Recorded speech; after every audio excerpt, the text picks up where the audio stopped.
श्रीशैलेशदयापात्रम् धीभक्त्यादिगुणार्णवम् यतीन्द्रप्रवणम् वन्दे रम्यजामातरम् मुनिम् लक्ष्मीनाथसमारम्भाम् नाथयामुनमध्यमाम् अस्मदाचार्यपर्यन्ताम् वन्दे गुरुपरम्पराम् यो नित्यम् अच्युतपदाम्बुजयुग्मरुक्मव्यामोहतस्तदितराणि तृणाय मेने अस्मद्गुरोर्भगवतोऽस्य दयैकसिन्धोः रामानुजस्य चरणौ शरणम् प्रपद्ये लोकाचार्याय गुरवे कृष्णपादस्य सूनवे संसारभोगिसन्दष्टजीवजीवातवे नमः।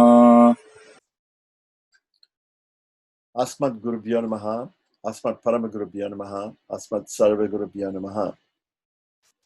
So we're continuing on with our discussion of Sri Vacana Bhusanam by Pillai Lokacharya with a commentary of Manavala Mahamudigal. And up until now, we've come up to the 400th, we've come up to the 400th sutra, come up to the 400th sutra out of 463. So we're closing in on the end of this book. The last section was quite a long section.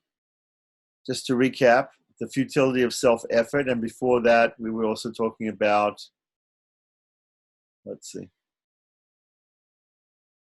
unintentional good deeds. So we're talking about what is, people might be familiar with agyata sukriti, unknown sukriti. So here it's called yad richika sukrita, unintentional good deeds as the basis for the Lord's grace. That was a section that we covered before, and also futility of self-effort, which of course is very much in keeping with the theme of property or just surrender to the Lord, and especially Tengalite Sri Vaishnavism, where we understand that self-effort is actually futile in our attempts to attain the goal, which is liberation. Okay, so continuing on with Sutra 400, and this section is called, it's a small section called The Lord's Enthusiastic Attempts to Reclaim the Jivas. So Sutra 400 says, in order to catch one person, a search party spreads out throughout the whole village. Likewise, the Lord pervades the universe just to catch one jiva. The wise ones are so grateful that they even consider the Lord's omnipresence is effected simply to catch one single straying jiva. So, okay, so this is an interesting idea. So the point being made here is that when somebody is lost, let's say somebody is lost, and the whole town or the whole village turns out to try and make a search party. So they're trying to find this lost person, and if you have a number of people searching, then the strategy normally is that all the people spread out and they search in different places, and that way they can find the person more quickly. So here the idea is, they're talking about the Supreme Lord. The Supreme Lord is, of course, all pervasive, and he pervades all the material and spiritual worlds. He pervades everything. He's all pervasive. We discussed this before. The word all pervasive in Sanskrit is Vyapaka. So Vyapaka, that Vishnu means he is all pervasive from within. Vasudeva, he's all pervasive from without, and Narayana means both. He's all pervasive from both within and without. So there are these three Vyapaka mantras: Om Namo Vishnave, with a 6-syllable mantra. Om Namo Bhagavate Vasudevaya, right? So Vishnu mantra, Vasudev mantra. Om Namo Bhagavate Vasudevaya, 12-syllable mantra. And the 8-syllable mantra, Om Namo Narayanaya, the Astakshara mantra, 8 syllables. that all these three mantras are called Vyapaka mantras because they deal with the all-pervasive nature of the Lord. The Astakshara mantra is considered the best, and we discussed that if anybody's read Mumukshapadi, it's considered the best of the other two because it deals with all pervasiveness from inside and from outside. So the Vedantic truth that the Lord pervades everything is discussed here in the sense, and the idea is that we can consider how graceful, how full of grace the Lord is, and how merciful He is, right? That He spreads out everywhere so that He can catch the errant jivas, so He can find and bring back the lost souls. So that's the idea. The idea is look how merciful the Lord is. He pervades the whole universe just so He can bring back the lost souls, like that. Of course, this it's an interesting idea. I think whether or not, He pervades the spiritual world too, so there are no lost souls there. So in a sense, the Vedantic truth that He pervades everything, literally in Shastra we understand the Lord pervades everything, and there's a reason for that because everything comes from Him, right? Everything, He's the original cause of all causes. So everything, the spiritual world, the material world, all comes out of Him. So therefore, obviously, He pervades everything. In Vedanta, this is called that He is the karana, or the cause. And there are two types of causes which are discussed in Vedanta. There's the efficient cause, and there's the material cause. So the efficient cause, and the example in Vedanta is usually given of a pot, a clay pot. So if you went to India many years ago, they used to have little clay cups. Now they're using plastic, unfortunately, but they used to have little clay cups, and you would go and you would have a tea or a coffee or a lassi or some sort of drink. You would go to the drinks shop, and they would give you a little clay cup, and they would put the drink in the clay cup. And then when the clay cup is finished, you throw it away. So it's easily biodegradable. Okay. But the clay cup itself is unfired clay. It's just simply made of clay. So the person who makes those is a potter. So he has a potting wheel, and he takes a lump of clay and he puts it on the wheel and he fashions it into the shape of a cup. So in this situation, the cause of the cup is, there are two causes of the cup, of the clay cup. There's the potter. The potter is the one who shapes it into the cup shape on the wheel. And so that potter is called the efficient cause. He's the one who actually makes it into a cup, fashions it into a cup. But the potter doesn't fashion the cup out of himself. He fashions it out of clay, and he is not the clay. Whereas in Vedanta, the Lord is both the potter and the clay that He fashions the world out of. So He's also the material cause. The clay is the material cause. The potter gets lumps of clay and puts them on the wheel and makes them into pots. So that those lumps of clay are considered to be the material cause of the cup. And the Lord, the potter, shapes them into the cup shape. He's the efficient cause.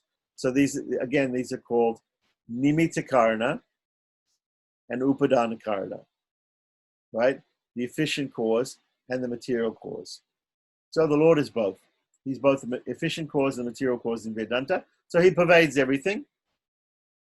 And here the analogy is being given, look how merciful He is. He pervades everything just so He can so He can reclaim the lost souls.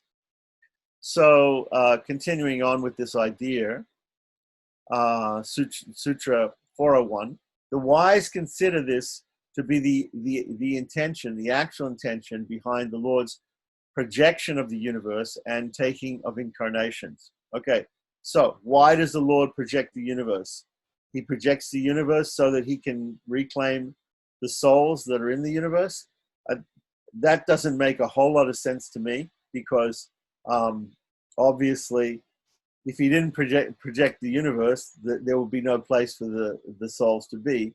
But if the souls, somehow or other, if they have this desire to be separate from the Lord, or somehow they have this eternal, beginningless karma which keeps them separate from the Lord, then I guess the idea, is given here. It sounds a little hyperbolic to me, that the projection of the universe is there for the souls in other words, he's trying to say that in order to reclaim the souls, he needs a vast area to go and search for them in. That doesn't make a lot of sense to me. But then the second part of it saying that this is why he takes his incarnations, or avatars. That makes a lot of sense. So we know from Bhagavad Gita, Paritranaya sadhunam vinashaya chiduskritam dharma samstapanataya sambhavami yuge yuge. So if the world is going to be there anyway, it's created by God, the material world, and it's filled full of errant souls. It's filled full of lost souls. Those souls have beginningless karma, and they're there and the Lord has compassion on them, right? Then it's only natural that the Lord would come himself, or he would send some other of his servants from Sri Vaikuntha to come and to preach and to try and help reclaim those souls. So that's only natural. So again, in the Bhagavad Gita, he says to Paritranaya sadhunam, to protect the godly people, vinashaya chiduskritam, to destroy the miscreants, the people who are ungodly, like that, and dharma samstapana, to establish the doctrines and the practices of religion. He comes yuge, millennium after millennium. He comes in different avatars like Rama and Krishna and Narasimha. He comes. So that makes a lot of sense. Now, actually, he is protecting the sadhus and protecting the good, godly people and destroying the ungodly people, right? All of those are his mercy also. So whether he kills you or whether he protects you in this material world, it's all the same. It's all his protection. Because ultimately, even Shishupal and Hiranyakashipu, all these people who were killed by the Lord, they also attain liberation. They also attain moksha. So his killing is also a form of reclaiming the lost souls. So really, protecting the godly and destroying the ungodly are both a form of reclaiming the lost souls, and establishing the principles of religion so that they can be passed down by gurus and acharyas through a guru parampara. That's also an indirect method of getting the errant souls to again turn towards God and realize that they're servants of God and surrender to God. So that's also an indirect way. So he can come directly, and if you're there on the battlefield of Kurukshetra, or if you're there during the time of the Ramayana, yes, you can personally see the avatar of the Lord, and you can personally serve the avatar of the Lord and surrender to the Lord like that. Or be killed on the battlefield of Kurukshetra, or be killed by the Lord. That's also possible. And in either way, that's a direct mercy that you can get from the Lord. And indirectly, when the Lord comes and he preaches the Bhagavad Gita on the battlefield, that doesn't help you today, except for the fact that you can read the Bhagavad Gita and you can study the Bhagavad Gita, which was spoken so many years ago. And in that way, the Lord can also help you to turn towards him and surrender to him and realize that you're actually his eternal servant, and re-engage in his eternal service.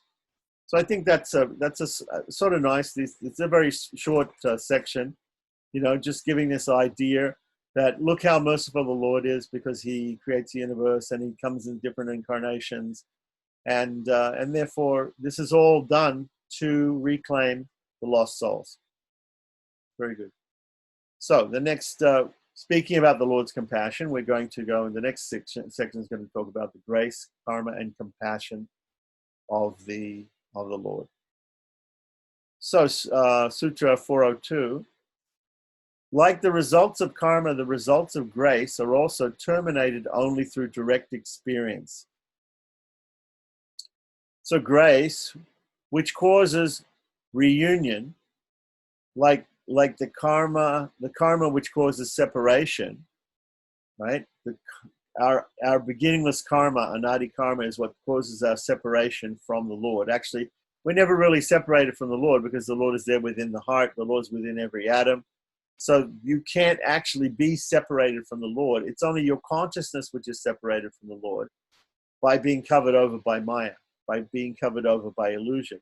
And that illusion comes about because of layer upon layer of ignorance which is piled upon us by our different sinful activities in previous lives and in this life.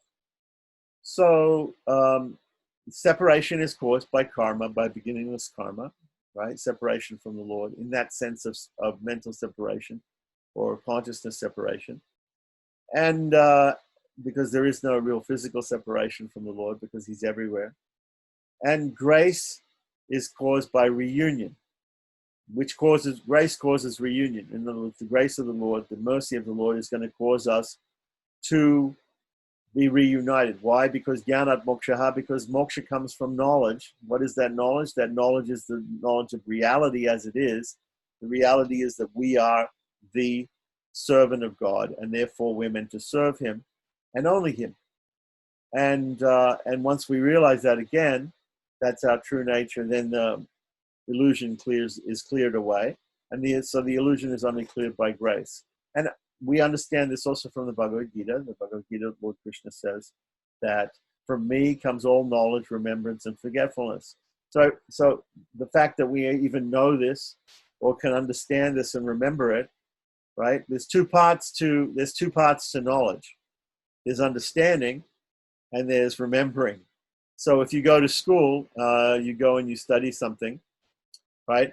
The teacher in class always asks the students, do you understand this? He'll explain a principle like in mathematics or something. He'll describe a principle on the blackboard, and then he'll ask, do you understand this? Right?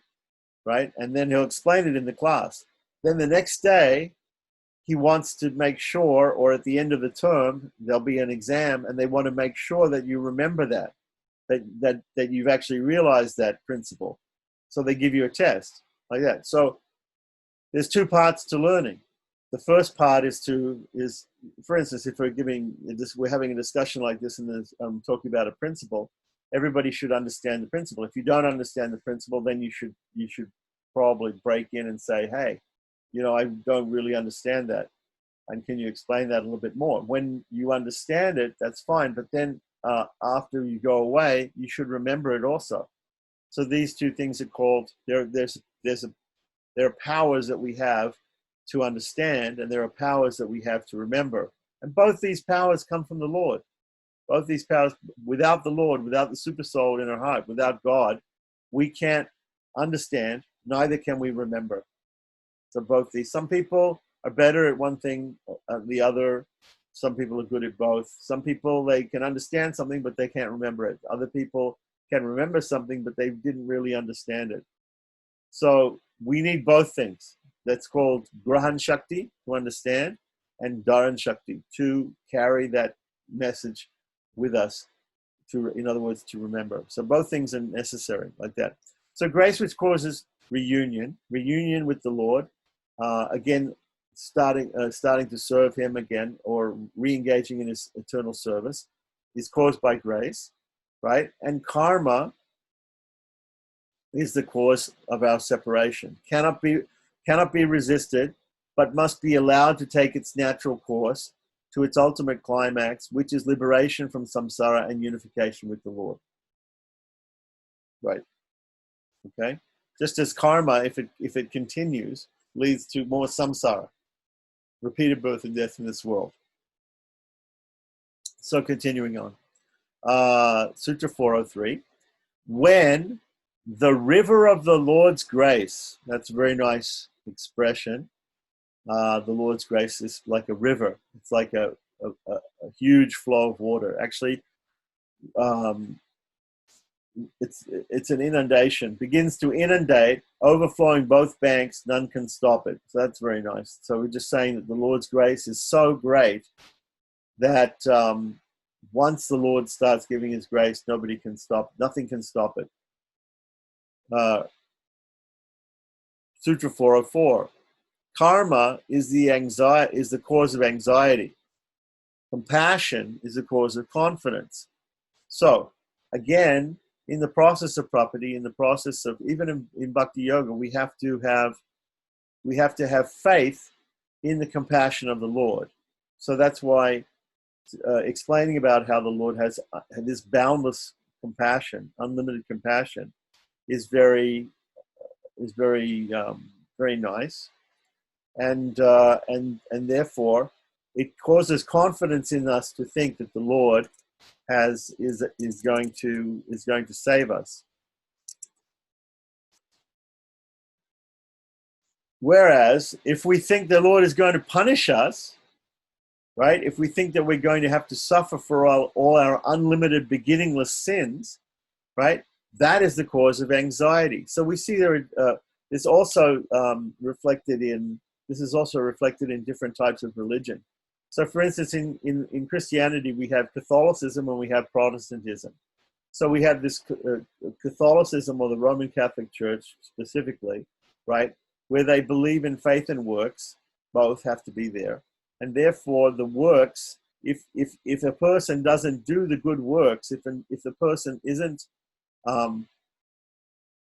if the person is afraid that he has so many sins and sinful reactions, that the sinful reactions and therefore he has to go for an atone, or he has to confess his sins and be forgiven for his sins every week, like that, then the anxiety is always there. The anxiety is always there with Catholics. Oh, that I'm a sinner and I've done so many sins. Of course, we agree. Everybody agrees that the lost souls are all sinners, because they're not engaged in their true nature, which is eternal service to the Lord. So everybody agrees that all these lost souls, they're all sinners. They're in this material world.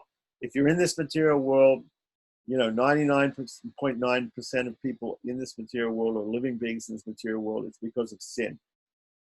Of course, there may be a person who has come from that world, from the Vaikuntha, to also either the Lord himself, or he might send somebody, one of his Nitya Suris, or eternal Nitya Siddhas, eternally perfect beings, come to preach the message of Godhead. So there might be somebody like that, but it's very rare. So most of the people in this material world, most of the sentient beings in this material world are sinful, right? And they have this anadi karma, beginningless karma, and therefore there's a lot of anxiety in this world, because people know that they're going to get a reaction from their sins. And that's going to keep them, if they're in a little bit of knowledge, they'll realize that's going to keep them here in this material world, going round and round in samsara, and they won't be able to get to moksha. Of course, some people don't even know there's a thing called moksha. They don't even know that they can get free from this material world and free from birth, death, disease, and old age. So they don't know that, some people. But once you come to know that, and so for instance, in the Christian religion, the Catholics, they know they want to go to heaven and they want to be with God. But they think that their sins are going to stop them from happening, and they're worried that they may be sent to hell by God if they do something bad or something sinful. So that's what it means here by karma is the cause of anxiety. So we feel the idea that we feel that we're sinful is, it's okay to feel that you're sinful. Yes, we're all sinful. Okay, to one extent or another, but because we're not directly engaged in the service of the Supreme Lord like we should be. That's our eternal nature, but we're not doing that right now. So because we're not doing that, therefore we're sinful, and therefore we should be ashamed of that. We should be regretful of that. But at the same time, we shouldn't dote on that. We shouldn't think about that all the time, because that will just be the cause of anxiety. So in Catholicism, people are in anxiety. It's a guilt-driven religion, where people, instead of a love-driven religion, where we love the Lord so much, right? The Protestants will say, no, the Lord is going to save us. We have so much confidence in his compassion, right? Compassion, when we start to think about the boundless compassion of the Lord, then that gives us confidence. When Lord Krishna says to Arjuna, abandon all varieties of self-effort, abandon all these paths of self-effort, all these abandon all varieties of religion, and simply surrender unto me. And if you surrender unto me, I'll protect you. Don't fear. I'll protect you. Don't fear. I'll protect you. He says, moksha. He says, "Mamikam sharanam praja, aham tva sarva papebhyo, aham tva sarva papebhyo," from all of your sins, past, present, and future sins. He will protect you. All sins. Sarva papebhyo. The word papa means, papebhyo is plural, and papa is sin. So papebhyo is plural, sins. Sarva means all sins. What does that mean? It means past, present, future. It means all sins. He'll protect you from sins. And what does it mean by sins? It means the reaction, the karma from the sins. The reaction from the sins. I will protect you from all those things, Arjuna. So because Arjuna is still thinking at the end of the Bhagavad Gita that it's difficult to surrender to Krishna because of the mountain of sins over so many countless births that he's accumulated. So he's still thinking like that. But Krishna says, no, don't worry about that. He says, ma suchaha, don't worry. What does it say here? Karma causes worry, anxiety. Karma causes anxiety. Krishna says, don't worry. Don't have anxiety.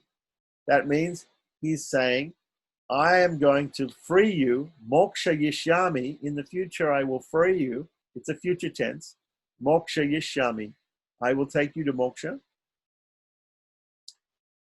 So don't worry about this. Don't be in anxiety about these sins, all these sins, or the karma coming from all these sins. So therefore, when you know that, then you see what compassion the Lord has. He's willing to forgive all the sins of all the living beings in the material world, just so he can get them to come back to him and to serve him again, right? And therefore, he has such compassion that he does that he forgives everything. So that compassion is boundless, just like a river spoken of in the last, the river. If there's a flood. If there's a rainstorm and there's a little bit of water getting in your house, or somebody spills a bucket of water, and maybe you can mop it up like that. But if a river starts going through the middle of your house, you can't stop that. So in the previous sutra, it's talking about the Lord's grace is like a river. It's impossible to stop a river. Of course, people put up dams, and, it's possible. But there are huge rivers which are very difficult to dam. So the Lord's grace is like a huge river. It's like a really great river. It's impossible to dam that up. His compassion is so great. So that's just another very short. It's a very short section about grace, karma, and compassion.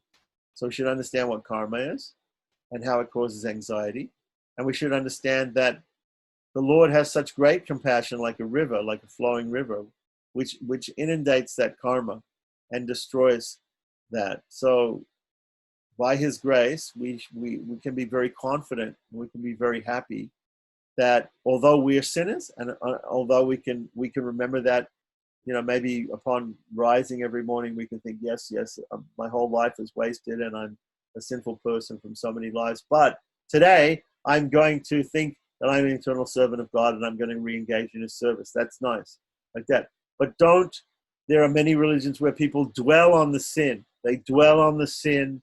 They dwell on the karma. They dwell on all these things like that. And they become morose. They become very upset and they get a lot of anxiety. So to get rid of that anxiety, right, we have to meditate upon the compassion, the boundless compassion of the Lord. That's basically what he's saying here. So the next section is about anxiety and confidence. Since we brought up the anxiety from karma and the confidence coming from compassion of the Lord, right? Let's talk a little bit more about it. So in Sutra 405, he says, anxiety and confidence will continue to alternate until attainment of liberation, right? So it's only natural. It's only natural that while we're living here in this material world, it's practically impossible to live in this material world without sinning, without doing something wrong. And every time you do something wrong, if you know it, you regret it. And you think, oh, that's too bad that I did that, and I shouldn't do that. And therefore, you are in anxiety. Maybe momentarily you're in anxiety and you're thinking, oh, is this the thing which the Lord's going to punish me for and keep me in this material world? So anxiety and confidence will continue. So continue during this lifetime to alternate. So you'll have these feelings of anxiety, but we should try to minimize the feelings of anxiety. We're not saying that people should be completely oblivious to what they do and whether it's sinful or not. No, you should, of course, you should aspire to do only good things and not bad things. But at the same time, we should try to minimize the anxiety, because we should have confidence in the Lord's compassion. So one who reflects on the enormity of karma and its reactions, when one reflects on the enormity of karma and its reactions, one becomes despondent of ever being liberated from samsara. This is a situation that Arjuna was in at the end of the Bhagavad Gita. After hearing so many wonderful instructions from Lord Krishna, he was still morose. He was still saddened by this idea that he was weighed down by the mountain of sins from previous lives. But contemplation upon the compassion and saving grace of the Lord makes one confident, right? This is called, in terms of property, this is one of the angas of properties, or one of the sadvida sharanagatihi, right? One of the five things of properties. One is mahavishvasa, having great faith in the Lord, in the Lord's compassion. That's important. So this oscillating between anxiety and confidence is natural and will continue as long as one is embodied. So we shouldn't think that that's unnatural. At the same time, we shouldn't dwell on the sins and the sinful reactions. We should instead try to meditate more about the compassion of the Lord. Sutra 406. Knowledge of that which is to be overcome, in other words, karma, right, our sinful reactions, results in anxiety. So thinking constantly about that results in anxiety. Knowledge of the solution or grace gives rise to confidence. We already discussed that. Sutra 407. This situation prevails only when one is attached to liberating oneself.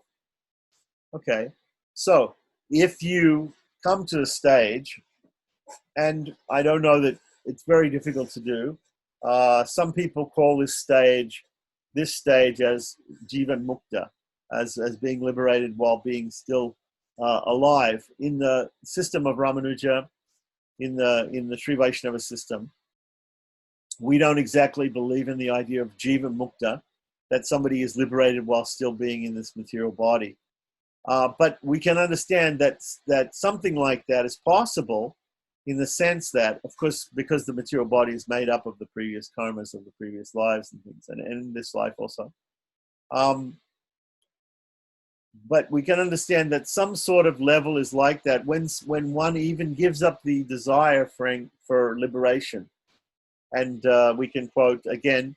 We can quote from the Gaudiya Sampradaya. Sri Chaitanya Mahaprabhu has written the Shikshastikam, and he says, even if you crush me by your embrace, still you're my worshipable Lord, birth after birth.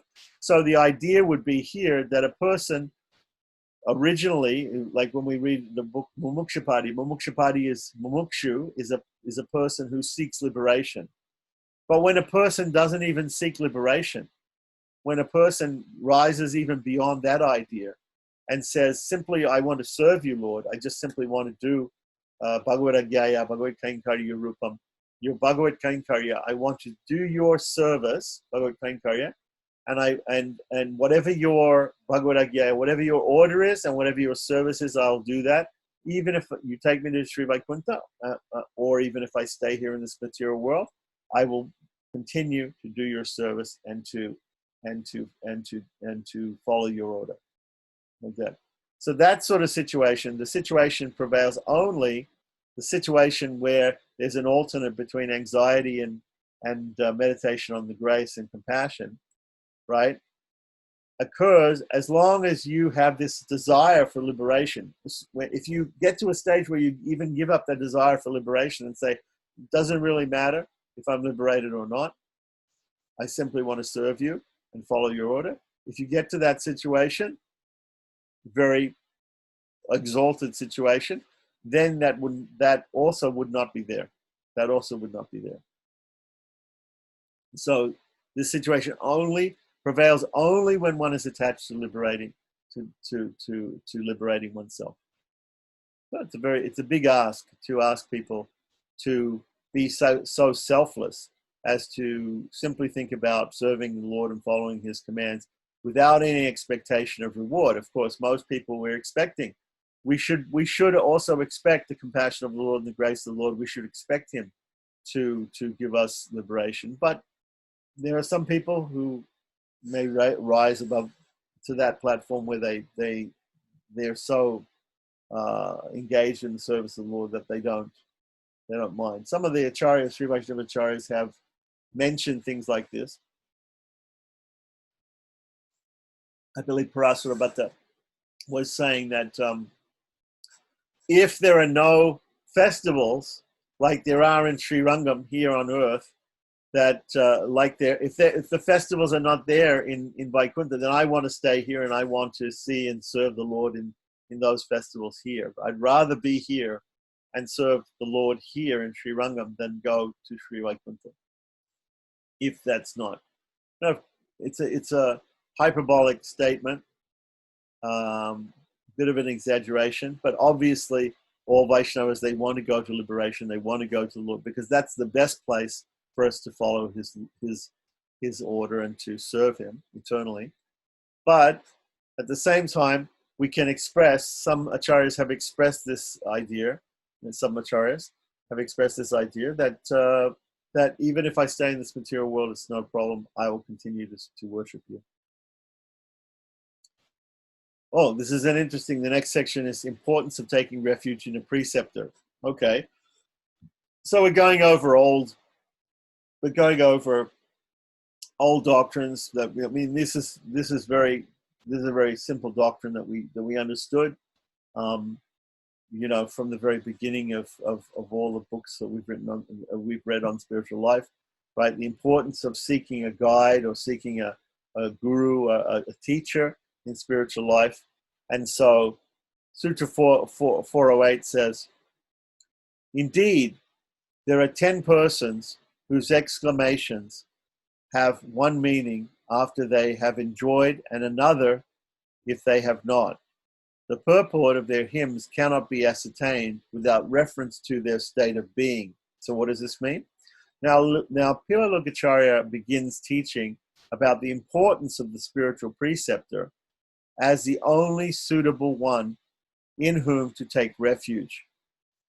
One cannot always rely completely on the utterances of any one of the 10 alwars, as they sometimes speak from a point of view of their mystical union with the Lord, and sometimes from anguish and separation. Their statements, therefore, have to be understood with reference to their emotional state at the time of composing the poem. Okay, so for Sri Vaishnavas, especially there in Tamil Nadu, the writings of the alwars in Tamil, the Nalaya Divya Prabandham, the 4,000 divine hymns of the alwars, the great saints, the 10 alwars, like that, they're very important. They're very important. So this is being spoken of here. So the point being made is, why can't we just read the ecstatic, the ecstatic utterances of the great saints, the alwars? Why can't we just read those things? And why can't we just follow those things? Why do we need to have a spiritual master? Why do we need to have a teacher to personally teach us the doctrines and practices, or to help us in our spiritual quest? Why can't we just read directly the utterances of the alwars?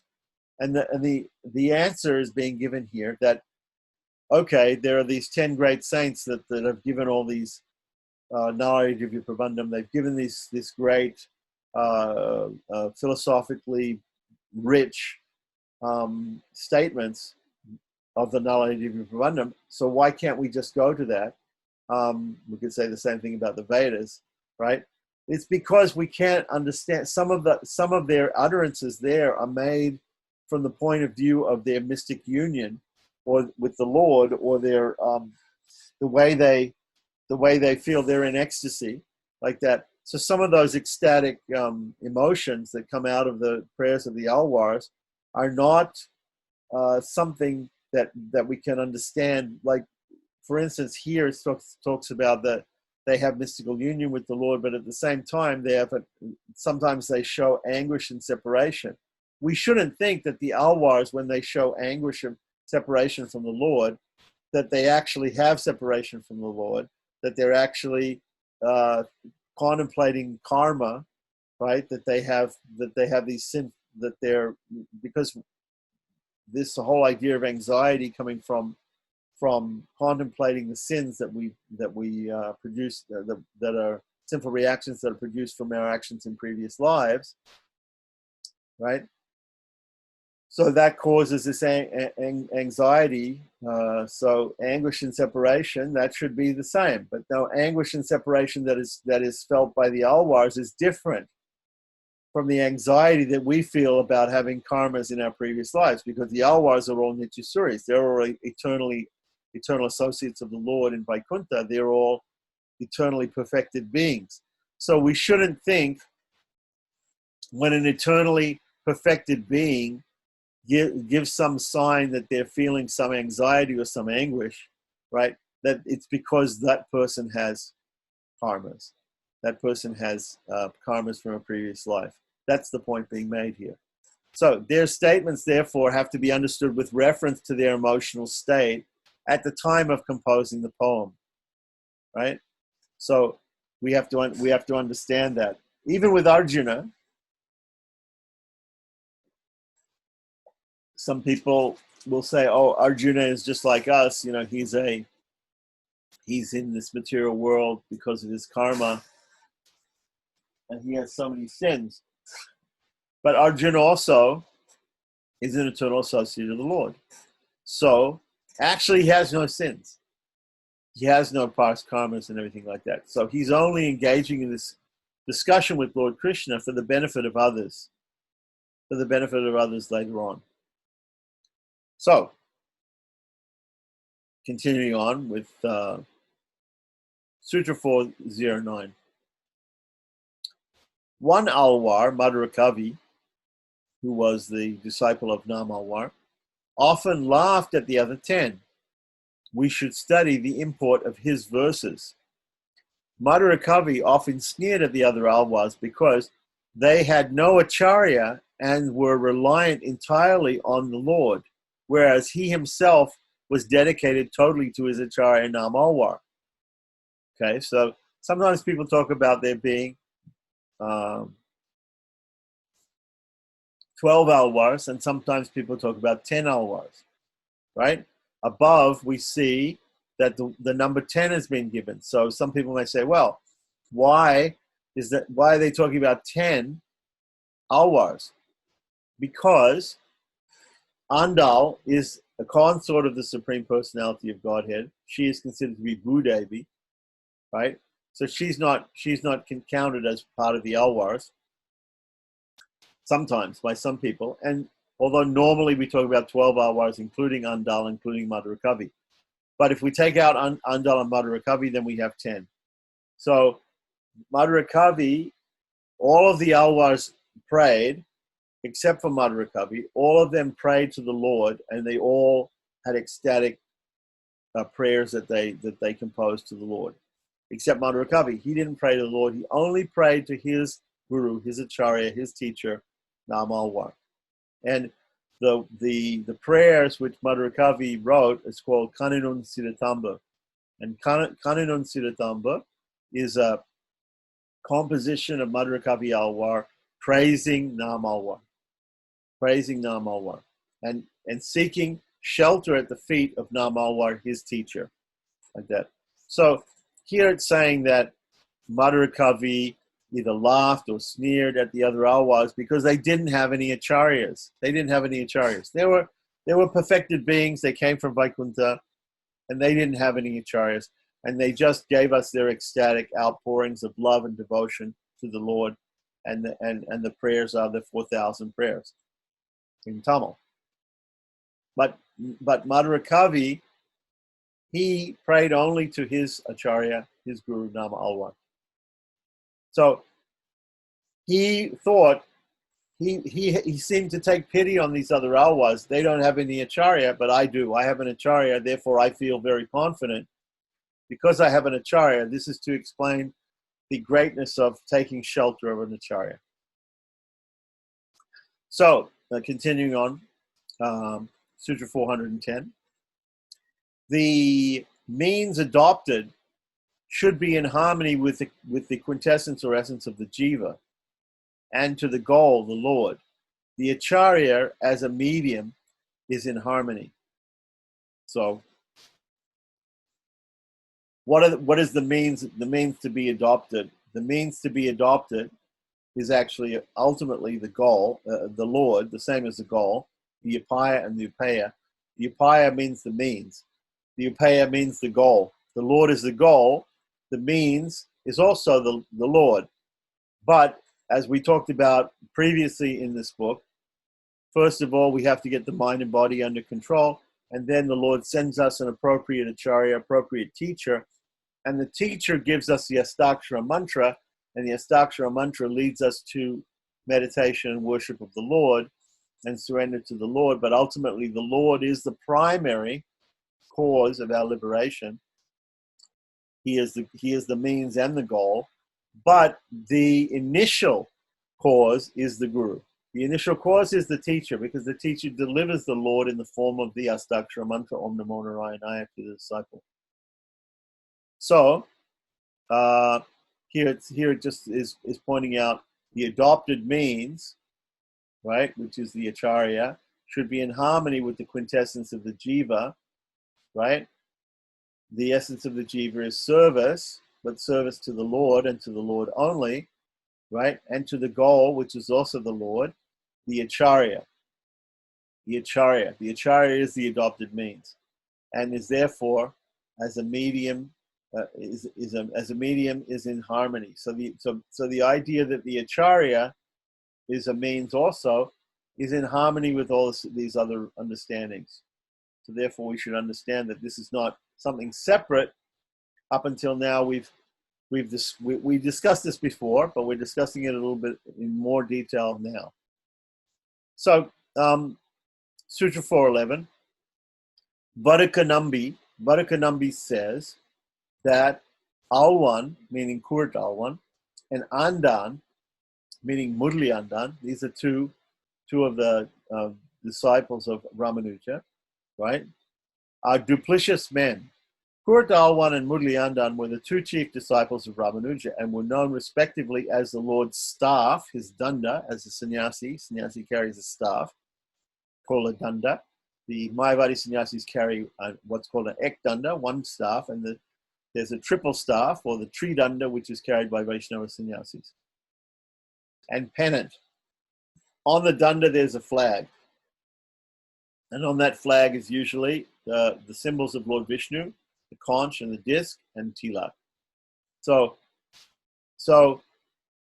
Kurd Alwan was considered to be the staff of the Lord, and Mudliandan the flag of the Lord, of Ramanuja, his danda and his flag. Vacana was like Madhurakavi in his total devotion to the acharya. And he would sometimes chide the other two for being two-faced in surrendering both to the Lord and to the acharya. So this disciple, Vacana, was only interested in serving Ramanuja, right? And surrendering to Ramanuja. And therefore, he would sometimes he would jokingly criticize these other two chief disciples of Ramanuja that, look, you are saying that you're surrendered to the Lord, but you're also saying you're surrendered to the acharya. So there's a saying in the Bible, you can't serve two masters. So So he was like saying, who are you actually serving? Are you serving the Lord, or are you serving your acharya? Are you surrendered to the Lord, or are you surrendered to the acharya? But as we see above, there's a harmony between those two things. When we serve the acharya, we're also serving the Lord. When we serve the Lord, we're also serving the acharya. So both of them are in the same, are in harmony with each other. These services. Sutra 412. The first stage towards the attainment of the goal is service to the acharya. So this is what we were discussing before. After controlling the mind, then we can control the senses. And after controlling the mind and senses, at least a little bit initially, then we're able to have enough intelligence to approach and find a proper teacher. And then after some time, the teacher will teach us the Astakshara mantra, which is the mantra representation of the Lord. So he will give us the Lord.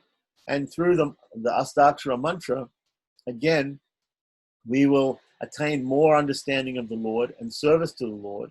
And therefore, we will attain the Lord. So it's first of all, control the mind, then control the senses, then get a proper guru, then get the Astakshara mantra, and then finally the Lord becomes the primary upaya, the primary means for liberation, like that. But there are these initial stages. So it says here, the first stage of attainment, of the goal is service to the acharya. So initially, in order to get the Astakshara mantra, we have to serve the acharya, and we continue to serve the acharya even after getting the Astakshara mantra, because the acharya is the source of the Lord's grace. It's the way that we go through to get the grace of the Lord. We have to go through the acharya. The middle stage is service to the Lord, and the last stage is service to the Lord's own. What does it mean by the Lord's own? To the Vaisnavas, to those who are the servants of the Lord, right? So first of all, serve the acharya. Second of all, service to the Lord. The acharya is going to engage us in the service of the Lord. Without the Astakshara mantra, without being initiated, we can't personally serve the Lord. We can't perform Tiravaradhanam until or puja, until the acharya teaches us the Astakshara mantra and teaches us how to do the Tiravaradhanam. And then the last stage is service to the Lord's, to those who are devotees of the Lord. This is also stated in Shastra that Lord Shiva says in response to his wife Parvati's question, what is the greatest worship? What is the greatest worship? Aradhananam sarvesham vishnum aradhanam param. Tasmat paratanam devi tadiyanam sa'achanam is the verse. So it says, out of all worships, which is the most? Sarvesham. Out of all of them, which is the most important? The worship of Vishnu is the highest, it's the greatest. It said, Vishnu Maradhanam Param. Param means the greatest. Vishnu Maradhanam Param is the greatest. But it goes on, the second part of the verse says, Aradhanam Savisham Vishnu Maradhanam Param. Tasmat Paratanam Devi, Tadiyanam Sa'achanam. Tadiyanam, that which is related to Vishnu, in other words, Vishnu's devotees, right? That worship of them is even greater than the worship of Vishnu, is even greater than worship of the Lord. So, we start off by worshiping the acharya, then in the middle, we start to worship the Lord, but the last stage is worship of that which is related to the Lord. It means the acharya and all the Vaishnavas. So again, we come back to the worship of the acharya, but also the other Vaishnavas. And remember, previously it was said, in this book we should see all others as Vaishnavas, and we should see all others as our acharya, just like our acharya, all sentient beings. That's a very high mentality, but we should aspire towards that. Some acharyas interpret the concept of service to the Lord's own to mean one's service should be limited to other Sri Vaishnavas, and all other beings should be ignored at best and neglected at worst. But Nanjir Nanjir is a disciple of Parasara Bhatta, right? Parasara Bhatta was one of the twin sons of Kuresh, who was again one of the chief disciples of Ramanuja. So Parasara Bhatta, his disciple was a person called Nanjir, right? So Nanjir is of the opinion that the true Vaishnava is one who personally empathizes with the suffering of all sentient beings, regardless of their sectarian affiliation. So there's one understanding here that the Lord's own means we should worship the Vaishnavas, but there's another greater understanding explained by Nanjir that all sentient beings are like Vaishnavas. They all should be respected as the Lord's own because they all belong to the Lord. We are commonly children of God, every one of us, and not just the Vaishnavas, but all sentient beings.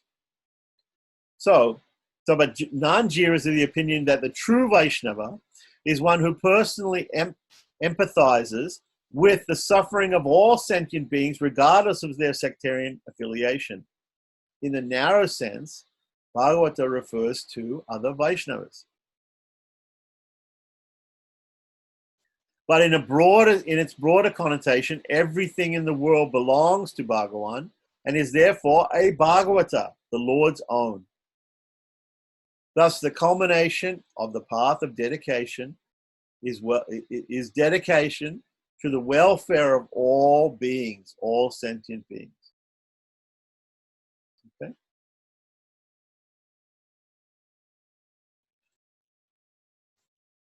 Sutra 413.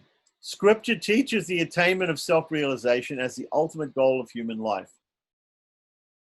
Right? Since service is the result of this realization, the last stage comes as an extension of the ultimate goal. So moksha or liberation is the goal of human life. Dharma, artha, kama, moksha. These are called chaturvida purushartha. Purushartha means the aims of human life.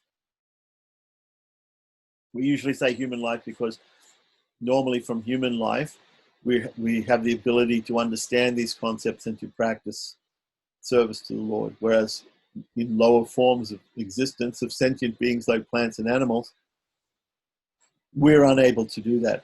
The Vedanta Sutra starts out saying, Atato Brahma Jigyasa. Now that you have attained a human form of birth and you have this intelligence to read the Vedanta Sutras, then therefore you have enough intelligence to try to inquire about what is the Supreme and what is your relationship to the Supreme. So scripture teaches the attainment of self-realization as the ultimate goal of human life. Moksha. Simple. Since service is the result of this realization, right? So once we attain that realization, we are liberated, in a sense.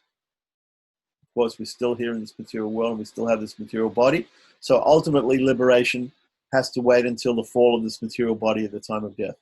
But still, once we have that realization, concomitant to that realization, so realization means what? It means understanding that we are the eternal servant of God and we should serve Him. But that realization is passive. Then we should actually serve Him. Then once we realize that, we should then actually serve Him. So we shouldn't wait until we reach Vaikuntha to do that service. We should do that service now, here itself. So that's an extension. We're already liberated if we understand Jnanat Mokshaha from the knowledge itself that we are the eternal servants of God. We are basically liberated. Although we're in this material body, and true liberation doesn't come until this body, which is made of karmas, is completely shed. Videha Mukti. But still, we have that realization, that self-realization. Then what happens after that, if you know that you're an eternal servant of God, then start serving God. So that's an extension of that realization. The last stage comes as an extension of the ultimate goal. Service to God's own, meaning all sentient beings, or less broadly, Vaishnavas, right, is a corollary of understanding that the Lord dwells within all creatures, as taught in Bhagavad Gita 6:30. All jivas are related to each other in terms of their quintessence, and all are sparks of the divine. Therefore, the practice of altruism is the ultimate goal of spiritual life. Some people will disagree with this. Most teachings are best taught and implemented with reference from the specific to the general. Therefore, service to other members of the spiritual community is recommended. Just as charity begins at home, to one's own immediate family, and then extends outward to others outside one's own circle. As one unfolds in spiritual development, one gradually includes all sentient beings in one's practice. Okay, so we start by serving the guru, serving the teacher. The teacher engages us directly in the service of the Lord by giving us initiation in the Astakshara mantra and explaining Tiruvarajanam to us, engaging us in the service of the Lord directly by doing different things. Then we start to serve also other Vaishnavas. First of all, starting to serve other Vaishnavas. Then ultimately that service can be extended to all sentient beings. But what is the use if we are trying to serve all sentient beings, but we're not serving the Vaishnavas, we're not serving the Guru, we're not serving the Lord? So some people might think, okay, so the ultimate is that we should serve all living beings. So therefore, I'll just forget about the Lord, I'll forget about the Vaishnavas, I'll forget about the Guru, forget about the teacher, and I'll just try to serve everybody equally like that. Start off by serving the Acharya, by serving the teacher. The Lord has sent the Acharya there to initiate you, to give you the Astakshara mantra, to help you in the beginning of spiritual life. And so therefore, we should start at home. What's he saying? Charity begins at home. We start with that. And then the Acharya will engage us in the service of the Lord, and he may also engage us in the service of other Vaishnavas. And then, as we progress, we will be able to serve more and more people until ultimately we will be serving all sentient beings as related to the Lord, not as disassociated from the Lord. So in other words, only when we understand that all sentient beings are part of the Lord, because they come from the Lord, they're the Lord's own, as stated here, can we start to do that. When we see the difference, when we see them as not being part of the Lord's own, obviously there's no point in us serving them at that point. But we should try to expand our consciousness to this understanding, and that will take time. That takes time. That's why it's talked about. This last stage, Sutra 414. This last stage, indeed, is difficult to achieve. That's right. It's difficult to see. Imagine seeing all the atheists in the world, all the people who are against Vaishnavism, all the people who are agnostics, all the people who are fighting to establish this, that, and the other philosophy, or this, all the animals, all the plants. Imagine seeing them all as being the Lord's own. It's very difficult to see this. But we have to come to that realization that all sentient beings are the Lord's own. They are from Him, they're of Him, and they are servants of Him, and therefore they deserve our service and our compassion too, as related to the Lord. Because of our conditioning and natural propensities and striving for self-preservation and preserving those individuals that contribute to our sense of self, our family, our nation, our tribe, or the our guru, our god brothers, god sisters, like that. Right? It is difficult to see the Lord in everything, and everything in the Lord. See everything or everybody in the Lord, and and the Lord in everything. The Lord is in everything. We know that. He's all pervasive. And everything is therefore in the Lord. He's also all pervasive from the outside, Vishnu and Vasudeva. Even more difficult is serving other sentient beings unconditionally. Unconditionally. It's very difficult to think like that and to act like that. So this is considered to be the last stage. Sutra 415. Leaving the first stage and reaching the last stage is more difficult than relinquishing attachment to sensory objects and surrendering to the Lord. So if you think it's difficult to give up sinful life, to give up your attachment to sense gratification and sensory objects, if you think that's difficult, if you think that upon doing that, surrendering yourself totally to the Lord, if you think that's difficult, he has something else to tell you, that leaving that first stage and coming to this last stage of understanding, of serving all the sentient beings, that's even more difficult than that. Going from the service of the Acharya to the service of one's spiritual family and then others is more difficult than abandoning material preoccupations in order to surrender to the Lord completely.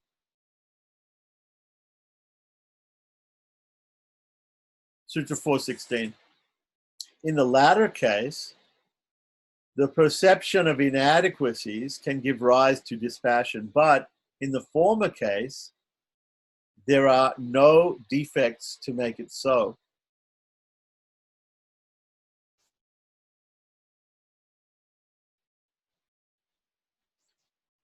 With some insight and introspection, one can clearly see the defects in things and individuals we use to bolster our sense of identity and give pleasure and give us pleasure.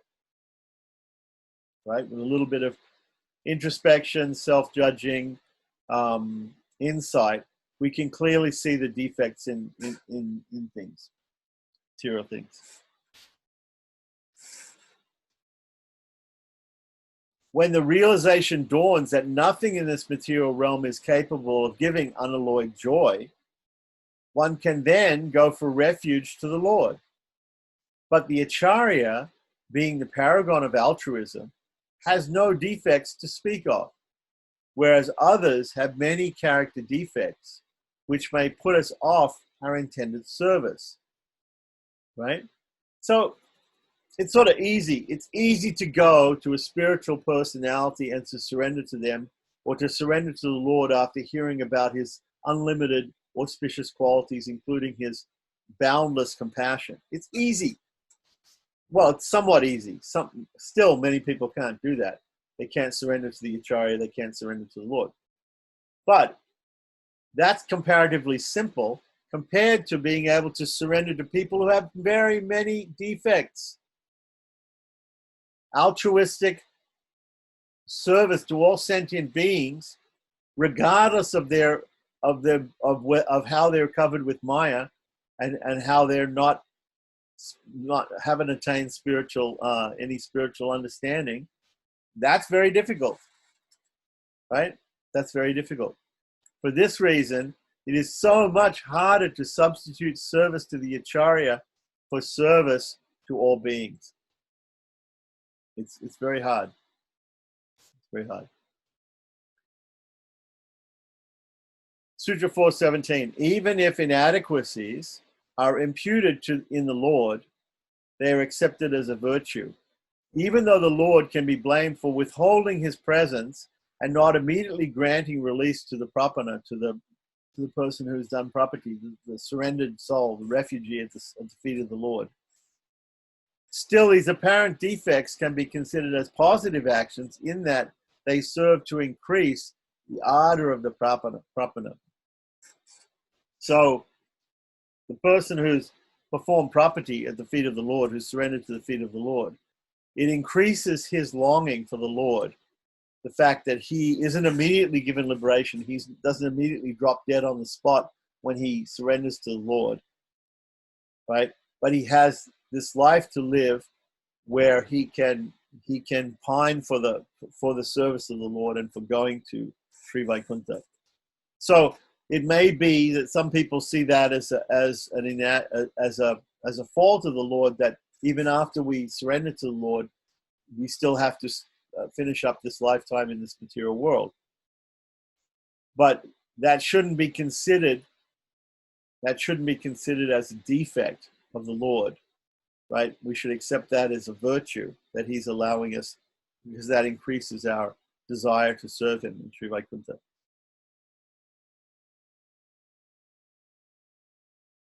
Sutra 418. In the world, it is the opposite. The defects of a person of discriminating wisdom, the defects that a person of discriminating wisdom finds in the world act as repellents. But with the Lord, this is not the case. Okay, so this is also hyperbole, because actually, in fact, there are no defects in the Lord. He has no defects.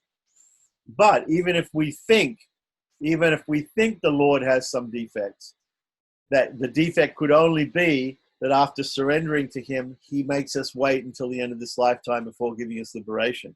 This would be somewhat of a defect, right? It's not really a defect. Some people might consider it to be a defect, right? And in this material world, if somebody has a defect, that's repellent. If somebody has some defect, we don't find that attractive. But in the case of the Lord, we find that defect also. That so-called defect, it's not a real defect. That so-called defect also to be attractive. So it's not a real defect. Sutra 419. The same reason that one imputes virtues applies also to the imputation of defects. The jiva's relationship to the Lord is a natural and irrevocable one, rather than one based on the Lord's attributes. Therefore, one accepts whatever the Lord does, whether it appears skillful or as unskillful. Okay, so again, what Chaitanya Mahaprabhu said, even if you crush me by your embrace. Now, God's not going to crush you because he loves you, but he's got complete compassion for you. But in case he does, whatever situation he puts us in, we see that as a virtue of his. We don't see that as a defect, that, oh, I've surrendered to God. Why does he treat me like this? We shouldn't think like that. So we should not impute that to be a defect of God, right? Sutra 420. There is the exclamation that he is cruel, and before the mouth is closed, the exclamation that he is merciful. So a quotation is given here to explain that, right? So we might think that the Lord is cruel by leaving us here in this material world even after we surrender to him, at least for a little time. But before our mouth is closed, we're still remembering that he's merciful, that he's extremely merciful. So in Tiravai Moli 535, Namalwar says, where the Alwar complains, in Tiravai Moli 535, where the Alwar, Namalwar, complains about the heartlessness of the Lord, and the moment the mother agrees in empathy, he declares the Lord to be indeed merciful. In Tiravai Moli 535 reads, O sister, you have a slender waist, but a frail heart. Maybe the Lord is selfish, wicked, and far away. Maybe he is a world grabber and hard to understand. Pity my wicked heart, so still longs for him alone. What can mother do? So here the Alwar, although he this is a Nayaka Bhava. Nayaka Bhava means that Namalwar is considering himself to be a female, lover of the Lord. And he's saying, "Oh, sister, you have a slender waist, but a frail heart. Maybe the Lord is selfish, wicked, and far away. Maybe he is a world grabber and hard to understand." So he's pointing out these defects in the Lord, that he's far away, that he's selfish, that he's wicked. The lover is speaking about the beloved in such a way that it seems like the lover is cursing out the beloved. But then she says, "Pity my wicked heart still longs for him alone." What can mother do? What can he do? What can anyone do but love the Lord, even though it seems like he has these defects? He doesn't have actual defects, but these are ecstatic emotions of the Alwar. So that's just a purport giving explanation of the previous statements here about imputing the Lord with certain defects, although he has no defects. They've expressed 421. They've expressed love and gratitude that out of grace, this teaching concerning your liberation has been given. Right, so ultimately. 422. Even when they impute callousness to the Lord, they admit that they are also at fault for not overcoming all the afflictive emotions such as selfishness, greed, anger, etc., which cloud the mind and hinder one's receptivity to the Lord's grace. Okay, so the ecstatic Alwar, the example is given of this verse of Nam Alwar. So Nam Alwar, or in the case of us, we should also, if we think like this of the Lord's supposed defect, we should be thinking the only reason why we even think in a critical way about the Lord is because of our own selfishness, greed, and anger, which are clouding our mind and hindering our receptiveness to the Lord's grace. So a receptiveness to the Lord's grace should be, we should be open totally to the Lord's grace in whatever form it comes. If it comes in a form that we don't like, still we have to be receptive to it. That's the point. Sutra 423. Imputation of virtue and defect to the Lord, these two discourage not only petty aims, but even the highest aim, altruistic service. Sometimes divine love so overwhelms the Alwars that they lose sight of service to the spiritual community or satsanga. So it's possible that the Alwar, this is why they were talking about how we need to approach an acharya, because sometimes we can't understand these ecstatic moods of the Alwars because they even seem to lose sight out of their divine love of service to the spiritual community or satsanga. 424. The attraction of the Lord is a perpetual enemy. The attraction of the Lord is a perpetual enemy. So we become attracted to the Lord and serve the Lord. We should think this is natural, but the attraction of the Lord itself is considered an enemy in the sense that it may overwhelm us from doing his service. For one who strives for altruistic service, the attraction to serve the Lord himself becomes of his compelling charm, because of his compelling charm, is a perpetual hindrance. Satrugna, Rama's younger brother, embodies this sentiment in that he is known as a Nitya Shatrugna, the killer of the perpetual enemy being the attraction to the Lord. He was only able to serve Bharata unflinchingly because he never looked at Rama and was thus never captivated by Rama's irresistible charm. Right? So, those persons who are totally enamored by the beautiful, unlimited, auspicious qualities and display of the Lord, they're unable to serve the Lord's own in the sense of the spiritual community or the greater community of all sentient beings, because they're completely engrossed in serving the Lord Himself. So you have people. This is the example is like you might have a person who's a archika or pujari. They go and they worship their deity in the temple, and therefore they neglect service to the Vaishnavas and service to the others. Service to the Vaishnavas and service to the others. They might neglect those other persons because they're so engrossed in the service of the deity in the temple or in the house. So the example here is given of Bharata. Bharata was one of Rama's brothers, but he could, Satrugna. Satrugna was a servant of Bharata. He served Bharata. He didn't serve Rama directly. But the only way he could avoid serving Rama directly, because Rama is so irresistible, is by not looking at Rama.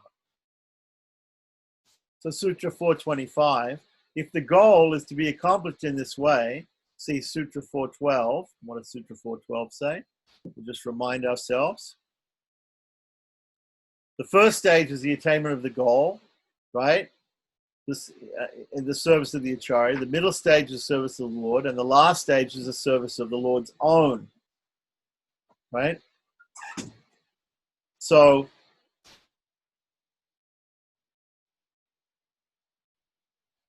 the goal is to be accomplished in this way.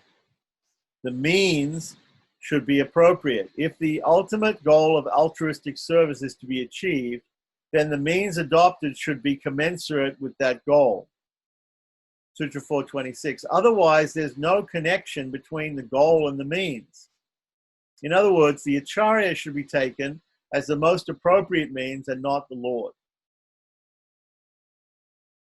Taking the Lord as the means results in liberation, but not altruistic service necessarily, right?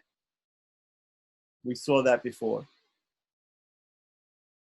So, there are people who surrender to the Lord and they serve the Lord, and then, of course, the Lord will take them to liberation, but they don't achieve this additional stage of serving the Lord's own, the spiritual community, or the ultimately the whole of all the sentient beings, the Lord's own.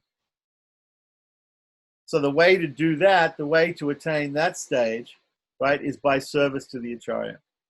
That's the easiest way, most appropriate means. Sutra 427, courting the Lord is like importuning by grasping the hand. Courting the Acharya is like importuning grasping the foot. If you importune by grasping someone's hand, he may break free and run ahead. But if you importune by grasping that feet, the person is immobilized. This is a very, very nice analogy here. If you take somebody by the hand, they can always break free, right? So the idea is if you simply surrender to the Lord, you can always break free. But if you surrender to the Lord by surrendering through the Acharya, it's like taking the person by the foot. He can't break free. He can't walk away. Very nice example. Sutra 428. The Acharya is a benefactor to both the Jiva and the Lord. Sutra 429. The Acharya is a benefactor to both the Jiva and to the Lord. Why? Because the Acharya, by preaching and by initiating people and by helping people to surrender to the Lord, is getting the Lord's property, stolen property, which is the Jiva, right, back to the Lord. So it's helping the Jiva, but also helping the Lord. The Acharya is helping both the Jiva and the Lord. He's the benefactor of both. 429, to the Lord he reveals the possession. In other words, the Acharya is saying, look, Lord, see here's your lost soul. Here he is in this material world. Here's your lost servant. And to the sentient, he reveals the possessor. To the servants, to the lost souls, He's saying, look, here's your lost master. The Acharya is in between, and he's pointing out these two beings to the jiva. He's pointing out to the Lord. Here, the Lord. Here's your master, and to the Lord, he's pointing out, here's the jiva. Here's your lost servant. The Lord himself covets the function of preceptorship. So the Acharya's position is so great that even the Lord wants to be an Acharya. And therefore he comes. And he serves both as the Acharya and as a student also. For this reason, he once incarnated as the two sages, Nara and Narayana. Nara being the disciple and Narayana being the preceptor, both incarnations of the Lord. It was at this time that he first revealed the Astakshari mantra, the 8-syllable mantra Om Namo Narayanaya. In the epics, these two are the emanations of Vishnu, born as the sons of Dharma by Murti or Ahimsa. Arjuna is later identified with Nara and Krishna as Narayana. Sutra 431. Hence, his personal association with the line of preceptors, the teaching of the Gita, and the imparting of the teaching of assurance. In Vaikuntha, the Lord first took on the role of preceptor by imparting the Dvaya mantra to Mahalakshmi, and thus being the first in the lineage of preceptors. If we look at our Guru Parampara, if we look at any Guru Parampara, it always starts with the Lord. The Lord is the first preceptor. He's the Adi Guru. He's the original spiritual master, the original teacher of spiritual things. In any Guru Parampara, the Lord is the first. He then took a human birth as Lord Krishna. He incarnated in this world, and so that he could impart the teachings to Arjuna on the field of battle, and thus earned the title Gitacharya. Why do they say Krishnam Vande Jagadgurum? Krishna is the guru, the teacher of the whole world, the whole universe, Jagadguru. In an earlier incarnation of Rama, he imparted the instruction of assurance and freedom from fear to Vibhishana on the seashore. Vibhishana came from Lanka. He was the brother of Ravana, and he came and he surrendered at the feet of I believe, with four of his associates, Rakshasas. They all came in to the seashore in southern India, and they met Rama at a place called Dhanushkoti, and he surrendered at that place, and Rama imparted the Charma Sloka to him. Sakrideva prapannaya tavasmiti chayachate abhayam sarvabhutebhyo dadamye tad matam mama. That this is my vow, that once only coming to me and surrendering, saying, I am yours, I will save you from the greatest fear of all living beings. So Rama imparted this Charma Sloka to Vibhishana, and Lord Krishna imparted the whole Bhagavad Gita, including his Charma Sloka, Sarvadharmam Paritaja, Ma'amekam Sharanam Bhaja, Aham Tva Sarvabhapebhyo Moksha Yishyami Masacha, to Arjuna on the battle field of Kurukshetra. So they both came, and they both acted as Acharya, were both Rama and Krishna. And what does the Lord again say? Paritranaya sadhanam vinashaya chiduskritam. And the third line, Dharma samstapanataya. The Lord comes to this world again and again and establishes the principles of religion, principles and practices of religion. So he comes as an Acharya. So it's a very important post. Otherwise, the Lord himself wouldn't bother taking this post. Sutra 432. If there is to be suitable remuneration for the services of the Acharya, there must be 4 realms and 2 lords. In order to recompense the Acharya for his beneficence, there would have to be 4 realms instead of 2. There are 2 realms, the material and spiritual worlds, and 2 gods. And this is an impossibility. It illustrates the pricelessness of the service of the to the Acharya actually is. What's the priceless? How priceless the service of the Acharya actually is. So we serve the Acharya. We can never repay the service to the Acharya. What has the Acharya done for us? He has given us the Lord. He has shown us the way to the Lord. And the Lord also appreciates the Acharya, because the Acharya is showing him his servants, his lost servants. So here he's speaking, Pillow-Acharya is speaking about an impossibility. If we were to try to think of a way of remunerating the service of the Acharya, of giving, of paying back the Acharya for what he's done for us, there would have to be 4 realms and 2 gods. There would have to be in order to do this. In other words, everything would have to be doubled in order to repay the Acharya. Sutra 433. The relationship to the Lord is common to both bondage through samsara and liberation, mukti. The relationship to the Acharya is related only to mukti. So we have a relationship with the Lord, and it's common in samsara and in liberation, right? So we always have a relationship with the Lord. Even Lord Krishna says in the Gita, everyone follows my path in all respects.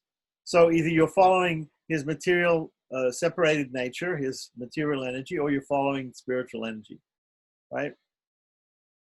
The relation to the Acharya is related only to mukti. 434. The Lord is attained through mediation of the Acharya. Right. Once again, through the mediation of the Acharya, the Lord is attained because the Acharya is going to give the Astakshara mantra to you.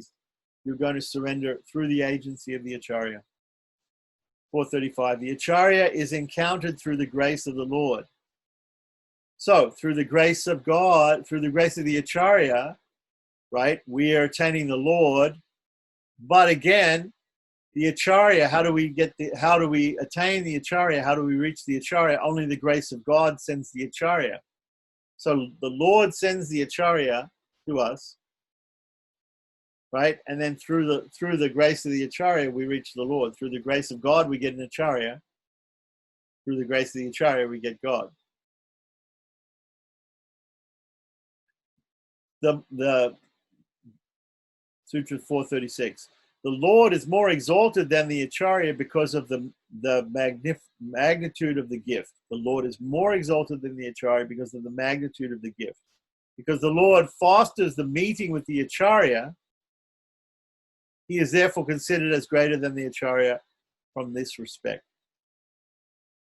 So normally we appreciate the Acharya, we appreciate the Lord equally.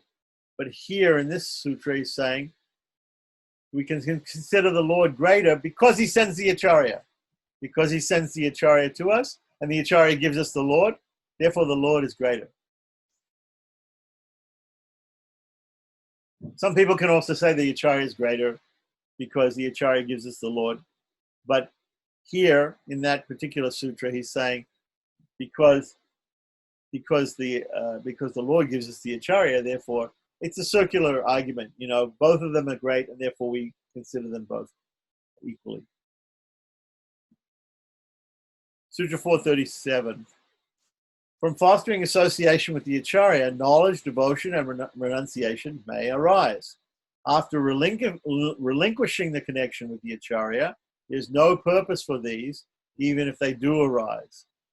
So without the relationship with the Acharya, even if devotion, knowledge, and renunciation arise, there's no use to them. For preserving a connection and association with the Acharya, one is certain to obtain wisdom, devotion, and dispassion to some extent. But if this link is severed, then even if they do spontaneously develop, there is no point in having them, and they will lead nowhere. This is emphasizing the relationship with the Acharya. Has to be there. 438.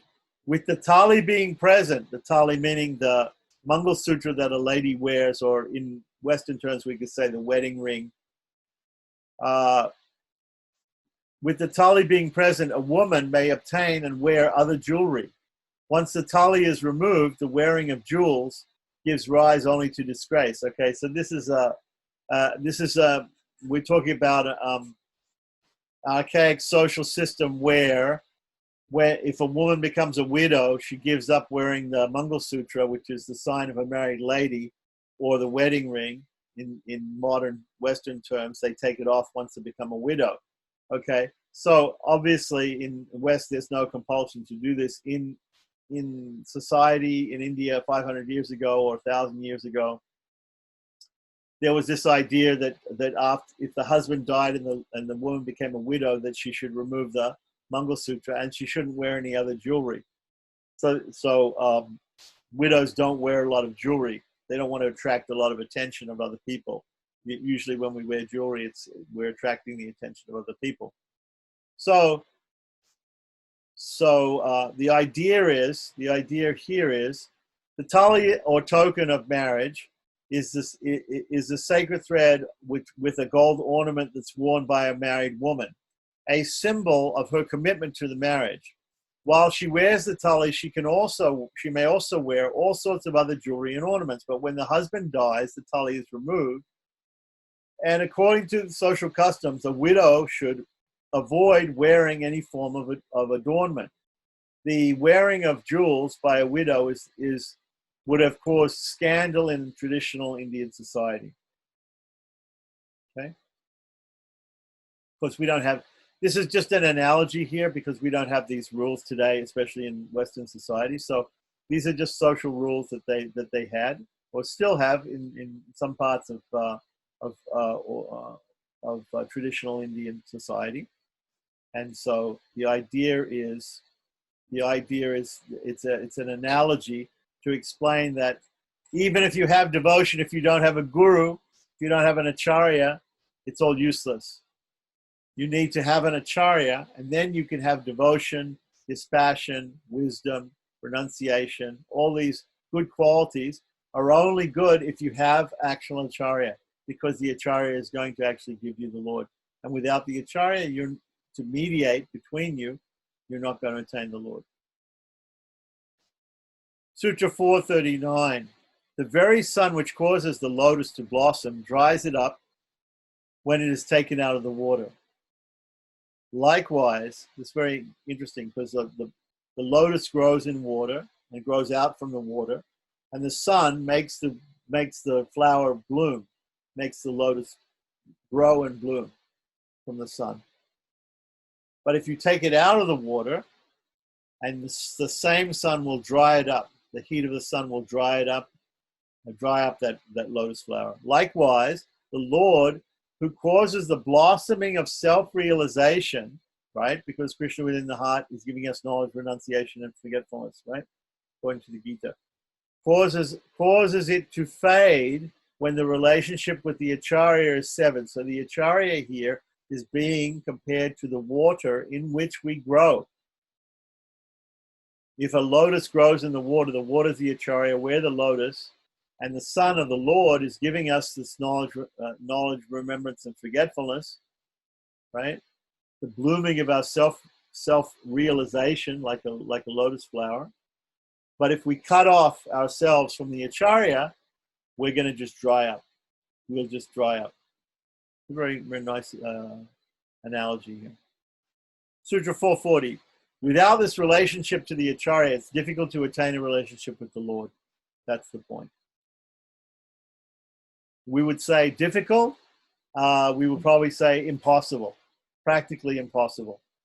We don't see an example in maybe there's an example, I don't know.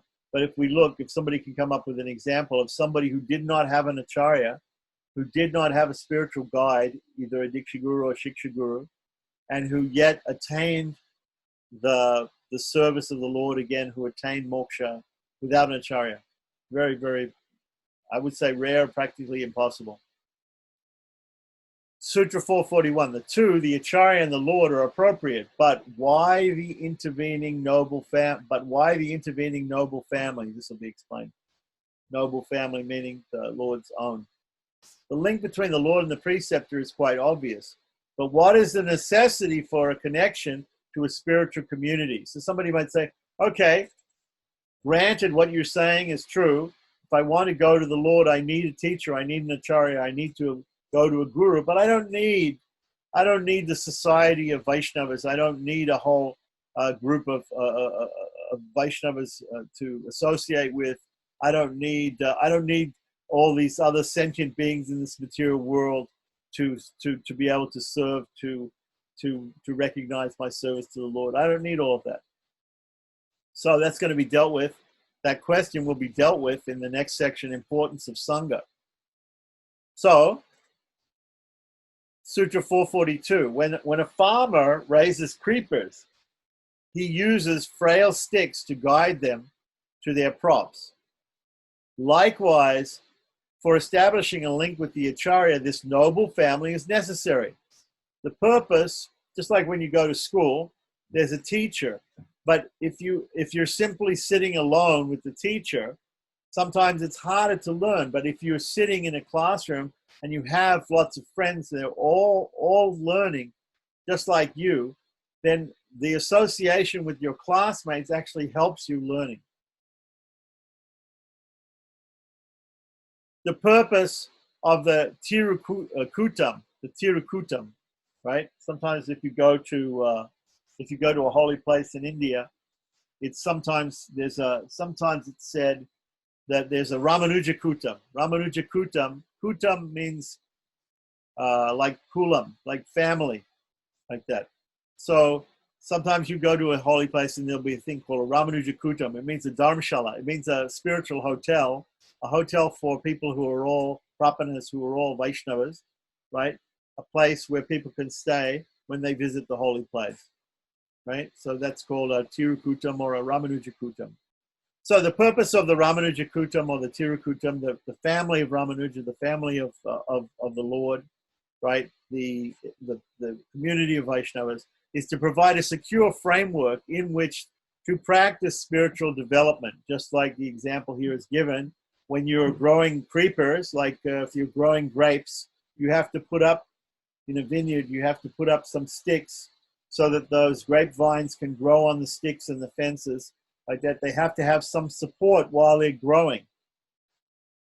Even a tree, sometimes when it's very small, when it's a sapling and it's growing, they put up a stick next to it and tie it to the stick so that it can grow straight and so it can grow true. So, and nicely, and until it gets big. When it gets big, it doesn't need the stick anymore, like that. So every member of the kula, or the family, is responsible for the spiritual and material well-being of every other member. Thus, one's fundamental need for clothing, shelter, and food are taken care of by the kula, or family. Also, the family provides one with the association of like-minded people and circumstances for learning and practicing Dharma. So when you're associating with other people who are also like-minded people and they also want to surrender to the Lord, they're also Vaishnavas. This is why people go and they live in holy places in India. They go and they live in holy places because there are a lot of other people, not just because there's a big temple there and a nice deity in the temple, but because it's surrounded by other people who are also want to worship the Lord and worship you and surrender through the Acharya. And the Acharya's house is there, everybody congregates around that. So that's very nice. So now he's going to speak about Acharya Abhimana. What is Acharya Abhimana? It's devotion to the Acharya, and it's considered, remember we had Pilalokacharya wrote this book called Artha Panchakam. So in terms of the 5 things, the 5 methods of liberation, karma, jnana, bhakti, prapatti, Acharya Abhimana is the 5th one. So surrender to the Lord is a method of attaining liberation, but it's surrendering to the Acharya, just surrendering to the teacher. If you have a good teacher and you just surrender to the teacher, that can also be considered directly a form of attaining a way to attain liberation, because he's going to take care of everything. And like this farmer, he's going to give you others to you're going to associate yourself with other Vaishnavas who can help you also grow in your spiritual life. So anyway, devotion to the Acharya. Sutra 443. Vadakatir Vidi Pillai was often heard to say, there is no way to liberation apart from the devotion to the Acharya. There is no way to liberation apart from the devotion of the Acharya. For one whose concept of self blocks the affection of the Lord. For one whose concept of the self blocks the affection of the Lord. So if you have this wrong concept of the self, that it's independent, right? That it's not the servant of the Lord, right? And we get this because we're covered by ignorance from beginningless karma. If we have this wrong concept of the self, right? If we're here fallen in this material world, there is no other way to liberation but the devotion to the Acharya. And of course, we saw in the sequence of events, first control the mind, then control the senses, then you can attain an Acharya. Once you attain Acharya, pretty much everything is a go from there. Everything continues on easily from there. From that point, you will get the Astakshara mantra. He will engage you in service of the Lord, and then you will finally also be serving the Vaishnavas and serving all living beings. So, Vadaka Kutir Viti Pillai, right? That's Lokacharya's father, Pillai Lokacharya's father, also Acharya, right? Heard the above exposition from his guru Nampillai. So we have Parasara Bhatta, Nanjir, Nampillai, then Vadaka Kutir Viti Pillai, right? And then Pillai Lokacharya. So Nampillai heard this from Nanjir, and Nampillai was the first person to actually write down these very esoteric secret teachings. So if we read about the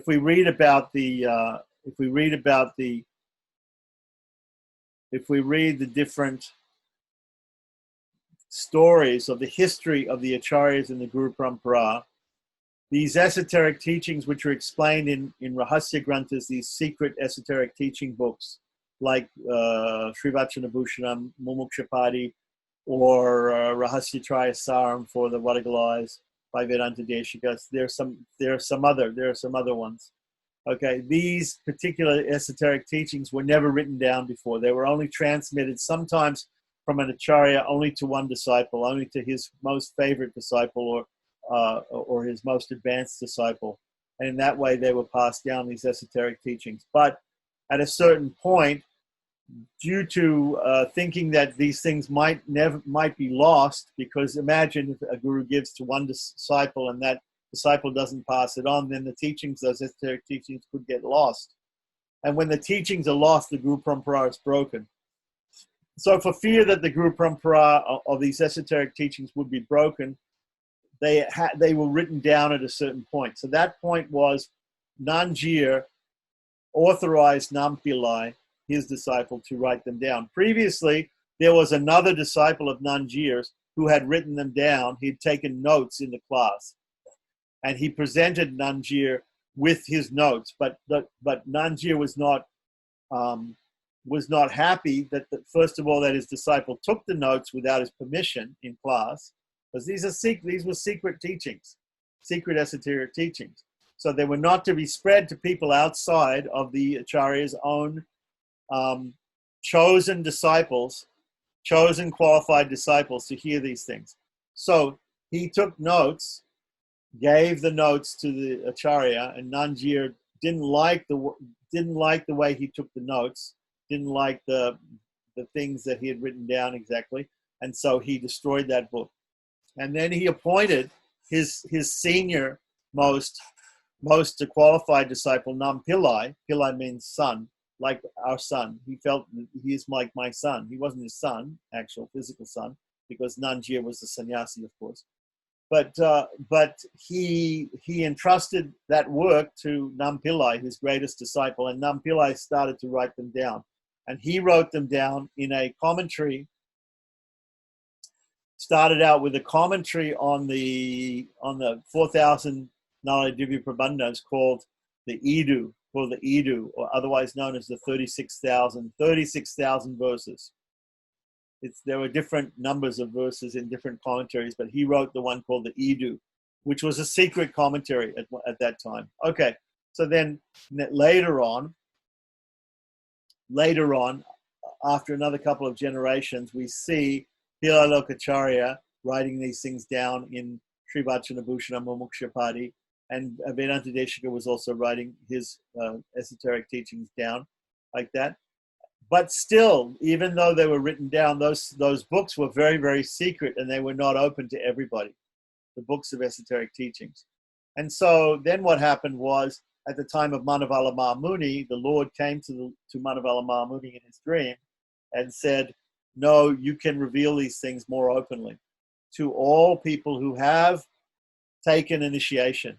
Even then, up until only a few years ago, these things were not taught to people who, when I first went to India, I remember very difficult to talk to people about these esoteric teachings, because they would say, well, did you take initiation? Do you do samashranam? Have you performed property? After you do that, then we can discuss these things with you. And before that, we can't discuss these things with you.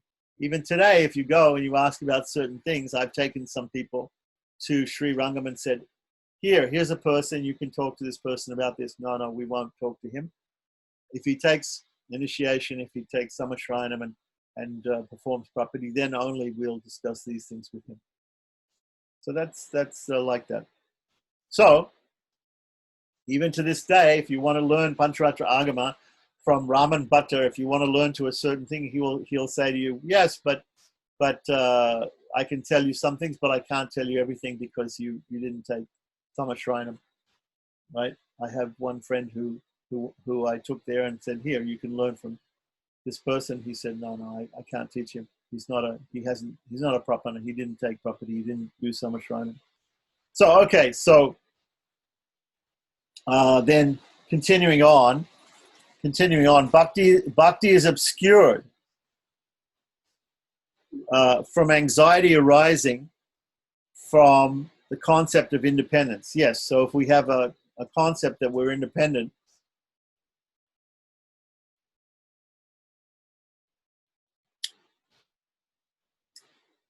from the Lord, which is what keeps us here in this material world, then naturally bhakti is obscured, devotion is obscured.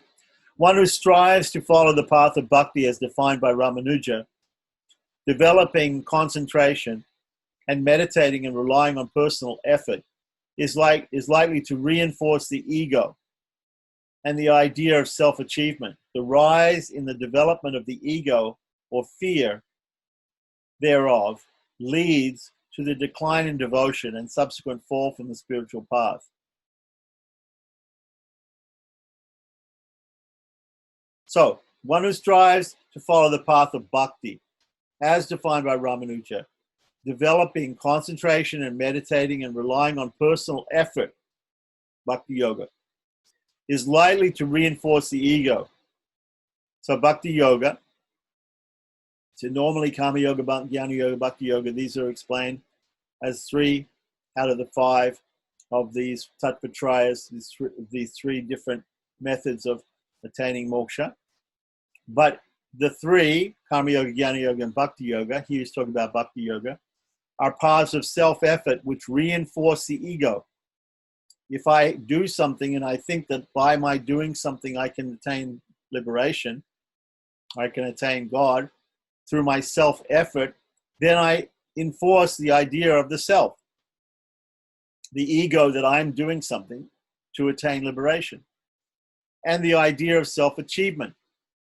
The rise in the development of ego or fear thereof, even fearing that my ego will get more, even being very humble, being a bhakti yogi, but being very humble, but fearing that, can lead to the decline of devotion and subsequent fall from the spiritual path.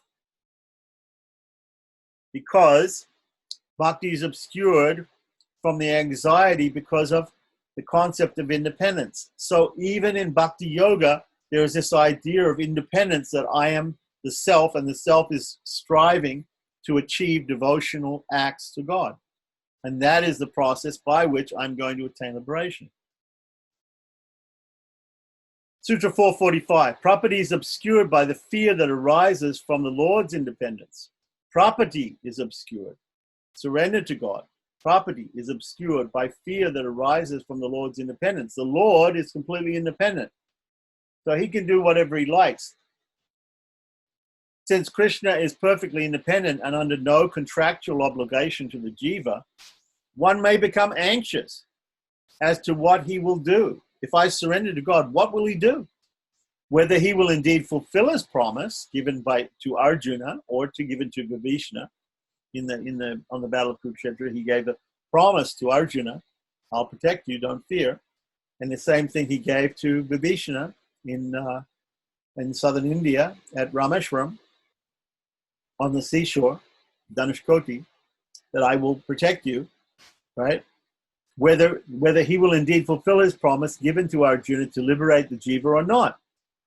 You think, will he fulfill his promise or not? One may therefore hesitate to surrender, or only surrender provisionally, keeping open other options. So, okay, yeah, I'll do this, I'll surrender, I'll do property, I'll do that like that, but I'll I'll think that I should probably do some karma yoga, jnana yoga, and bhakti yoga on the side. Or that I'll be hesitating to surrender. Well, what if I surrender and the Lord doesn't save me? Right? So this is explained. It's going to be explained here. Sutra 446. Since even attachment to the acharya itself could occasion the development of ego, even attachment to the acharya itself could occasion the development of ego. It is like wearing a ring consecrated to Yama, the god of death. To regard the acharya simply as another means, right? So you might say, well, okay, you just said surrender to the Lord. One might be hesitant to surrender to the Lord because what's the Lord going to do? Or one might surrender to the Lord, but might want to keep his other options open, right? And do karma yoga, jnana yoga, and bhakti yoga as well, and consider, well, maybe surrender is not the only thing that I have to do. Maybe I can do all these other things as well and cover all the bases. And here you might think, well, yeah, I'll surrender to an acharya, and maybe that also is covering another base, right? 5 of the tattva triyas. Do karma yoga, jnana yoga, bhakti yoga, right? A little bit, and do property, and then do acharya abhimana. Do surrender to the guru too. Do all those things, right? Because one of them is going to work, right? Cover the bases. To regard the acharya simply as another means, and to allow any self-assertion or feelings of pride and independence to arise would negate true surrender, right? And would be like wearing a ring consecrated to the god of death, thus willfully inviting destruction. Therefore, it would be better for the acharya who is free from pride to initiate the relationship.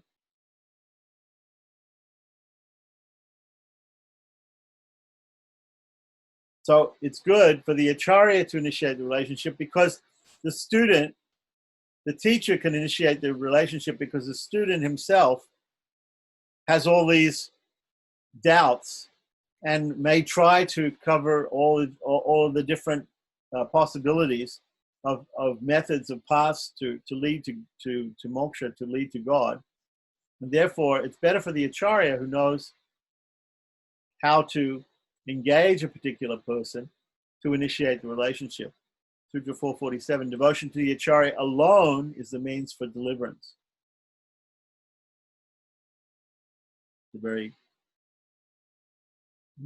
This whole section is about devotion to the acharya. There's another book that comes after this by Pilalokacharya's brother called Acharya Hridayam, which is all about devotion to the acharya. So that's the next thing which needs to be studied after this. That's why this Sri Vacana Bhushana leads up to Acharya Abhimana at the end. So, Sutra 448. One should not cast aside a treasure that is in the hand, desiring treasure that is in the earth. So we say in English, a bird in the hand is better than two birds in the bush. You have two birds over there in the bush, you can't get those birds, right? Or you might be able to get those birds, but you already have one. Therefore, that's more important than two that you might get. The Acharya is easily accessible, therefore should not be disregarded in preference for pursuit of God, who is inaccessible and unknowable. So here, this is a bit of an exaggeration, because yes, he's unknowable because he's everything, and ultimately he's unknowable in total. But he is knowable in his aspects, in certain aspects. And he is accessible through his deity and through his holy mantra, the holy mantra, Om Namo Narayana, his holy name. There's different ways he's accessible. But the Acharya is more accessible. He's so easily accessible. He's right there in front of us, the teacher. So he's so accessible to us when we compare him to God. Sutra 449. When one is thirsty, one should not disregard water lying in one's hand in preference for water in the clouds, ocean, river, tanks, and wells. This same analogy is given to show us that the Lord in his deity form in the temple is very close to us. So there's Karnika, Vyuha, Vibhava, Antaryama, and Archa. In Pancharatra, there are these 5 forms of God. Starting from the original personality of Godhead in Sri Vaikuntha, Sriman Narayana, who is called Paravasudeva, who is the Karnika. Karnika means, the word Karnika means the middle part of a flower, the stamens. Like in the middle of the flower, there's the petals, and then there's other parts of the flower, and then the very middle is called the Karnika, the whorl of the flower, middle. Okay, so that's Paravasudeva is the original Godhead in Vaikuntha. From him, Vasudeva, Sankarshana, Pradyumna, Aniruddha are the Vyuha incarnations, the Vyuha expansions of Paravasudeva. Then there's Vibhava. There are other incarnations of the Lord like Matsya Kurma, Varaha, Narasimha, Rama, Krishna, like that. Different avatars, right, that come to this material world, right? So Karnika and Vyuha are considered to be like water in the clouds, right? We can't reach the clouds to get water. If I'm thirsty, I can't go up and pull a glass of water from the cloud. No, it's inaccessible. The ocean is also inaccessible to me, and I can't even drink the ocean water. But let's say a great lake, a lake, right? It's inaccessible to me. It's far away, right? A river or a flash flood comes at only a certain time. So the example actually given is a flash flood. So the Lord incarnates at a certain time. If you're there, you can be on the battle of Kurukshetra. You can be on the seashore with Rama in, Treta Yuga, during the Ramayana. But we're not there. We're not there during that incarnation of the Lord. So, and tanks are also considered to be like the incarnation. The tanks and wells have to be dug. You have to dig down to get to the water within the earth, right? It's not on the surface. You have to dig down. That's like meditation to understand the supersoul within your heart, the Paramatman. But the deity is there in the temple. You can just go and see the deity and offer your obeisances, offer your service to the deities in the temple. So it's very easily accessible, the deity in the temple. Similarly, the Acharya is very accessible to us. We can go, we can talk to him, we can ask him questions, we can serve him directly.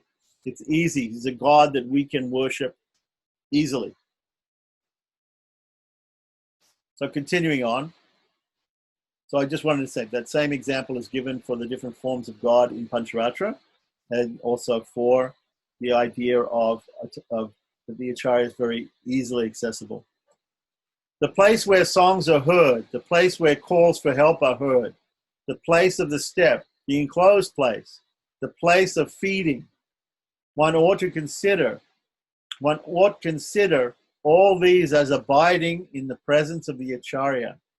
These places are the 5 realms of the Lord's theological manifestations. The place where the songs are heard is the first one, is Sri Vaikuntha, where the liberated ones sing the Sama songs. The place where calls for help are heard is the ocean of milk, where the Devatas go and they chant the Purusha Sukta and they ask Lord Vishnu to incarnate as Rama and Krishna to destroy demons. Hearing the calls for help, where the ocean of milk, where the Lord reclines on Anantashesha, hearing the calls for help from the gods, the Lord condescends to incarnate as Rama and Krishna in order to alleviate the distress of the gods and the devotees being overcome by the anti-gods or the unrighteous. The place of step refers to the creation of the physical realm for the agency of the 4 vyuhas, through the agency of the 4 vyuhas, Vasudeva, Sankarsana, Pradyumna, and Aniruddha. The enclosed place refers to the iconic manifestation surrounded by walls, like Sri Rangam is surrounded by 7 great walls, or any temple has a set of walls. The place of feeding is the inner sanctum of the heart, where the Lord nourishes the jiva who meditates upon him, right? So the Paramatman, right? And also, which we feed with the Pranagnihotra, right? When we eat every day, we're offering food to the Paramatman in the form of the pranas in the body. So that's the explanation of these 5 places, right? So all these places, one ought to consider all these places as abiding in the Acharya. That is Vaikuntha, the ocean of milk, the whole of creation, the temple and deity, right? And the super soul, all abiding in the Acharya. The Acharya is so important, the teacher. Section 58. Enemies, friends, and neutrals. Sutra 451. Those who consider themselves independent and those who worship other gods, other devatas, are unsympathetic. Those who are dependent on the Acharya are friends, and those who are dedicated to the Lord are neutrals. Okay? So this is an explanation of how we should relate to other living beings. Those other living beings who are not surrendered to God, who are perhaps atheistic or agnostic, right?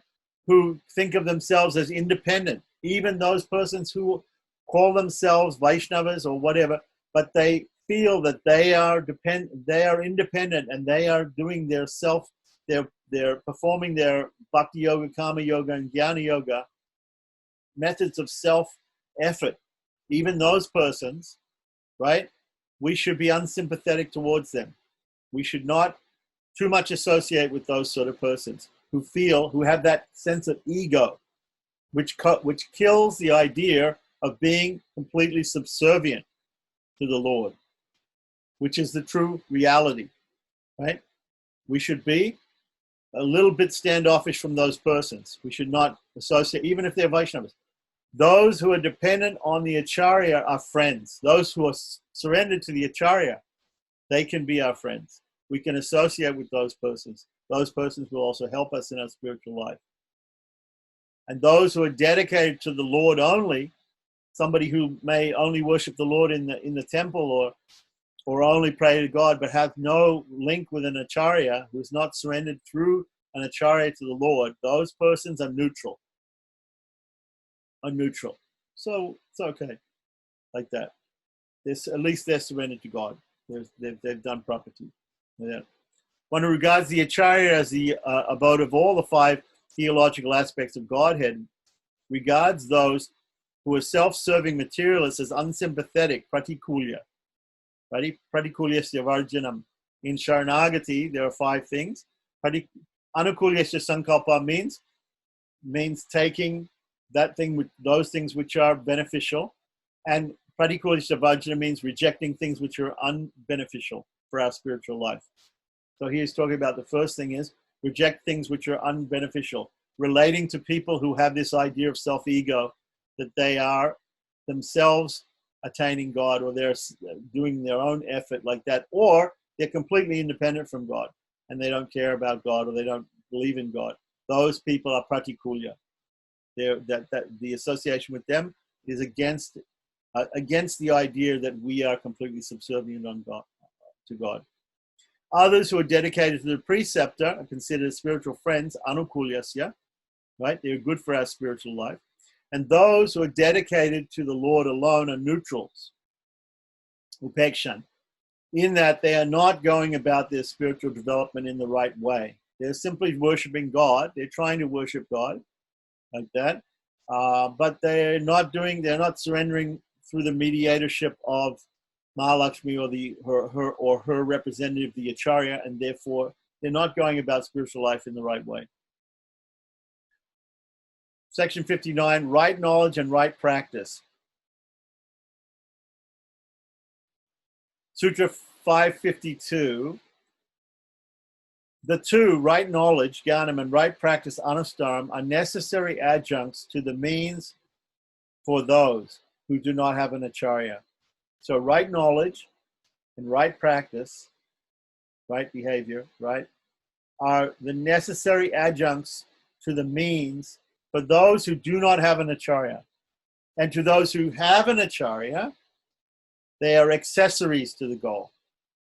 So if you do not have an acharya, or you don't have faith in the acharya, if you're not going to the acharya, then you need right knowledge and right practice. You need to do those things like that.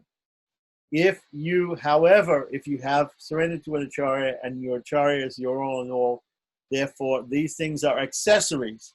They will come about. Right knowledge will come about. Right practice will come about, but they are not prerequisites. They are not necessary.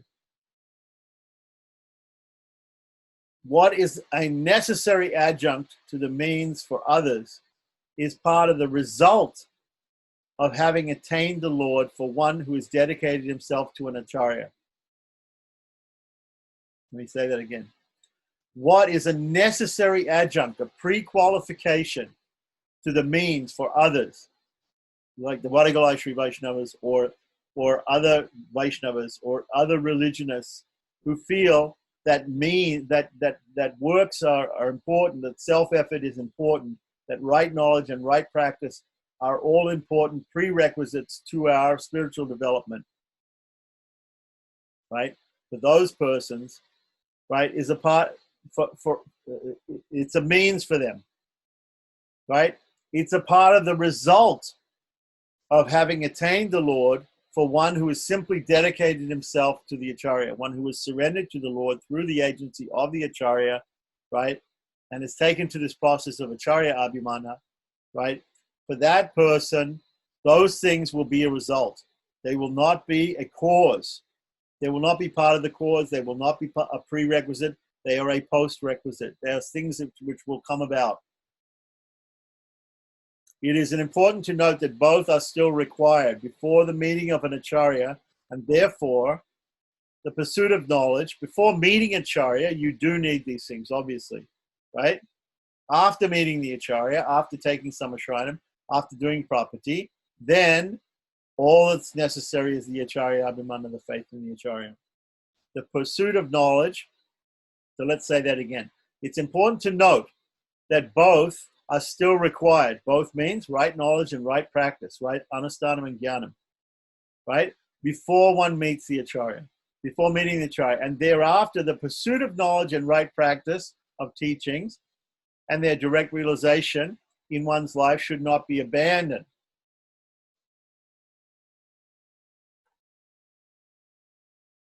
It's not that we meet the acharya, we do property and we surrender and we get initiated and that's it.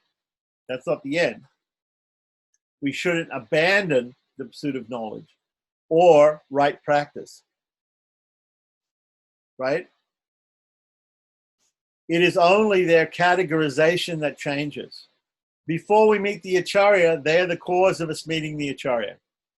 After we meet the acharya, they are no longer a cause. They are no longer a prerequisite for moksha. They are accessories, ancillary. They are concomitant. They come along with our practice of surrender. to the Acharya, to God through the mediation of Mahalakshmi and the Acharya. Offenses. Section 60. Sutra 453, the Prapana should relinquish forbidden practices, lest he destroy himself and others. The term anusthana primarily means religious practices performed for some goal, either dharma, artha, power and prosperity, karma, enjoyment, or moksha, liberation.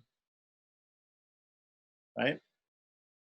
So it doesn't mean that we give up our religious practices, our anusthanam. Anusthanam means daily practice and our Vaishnava life.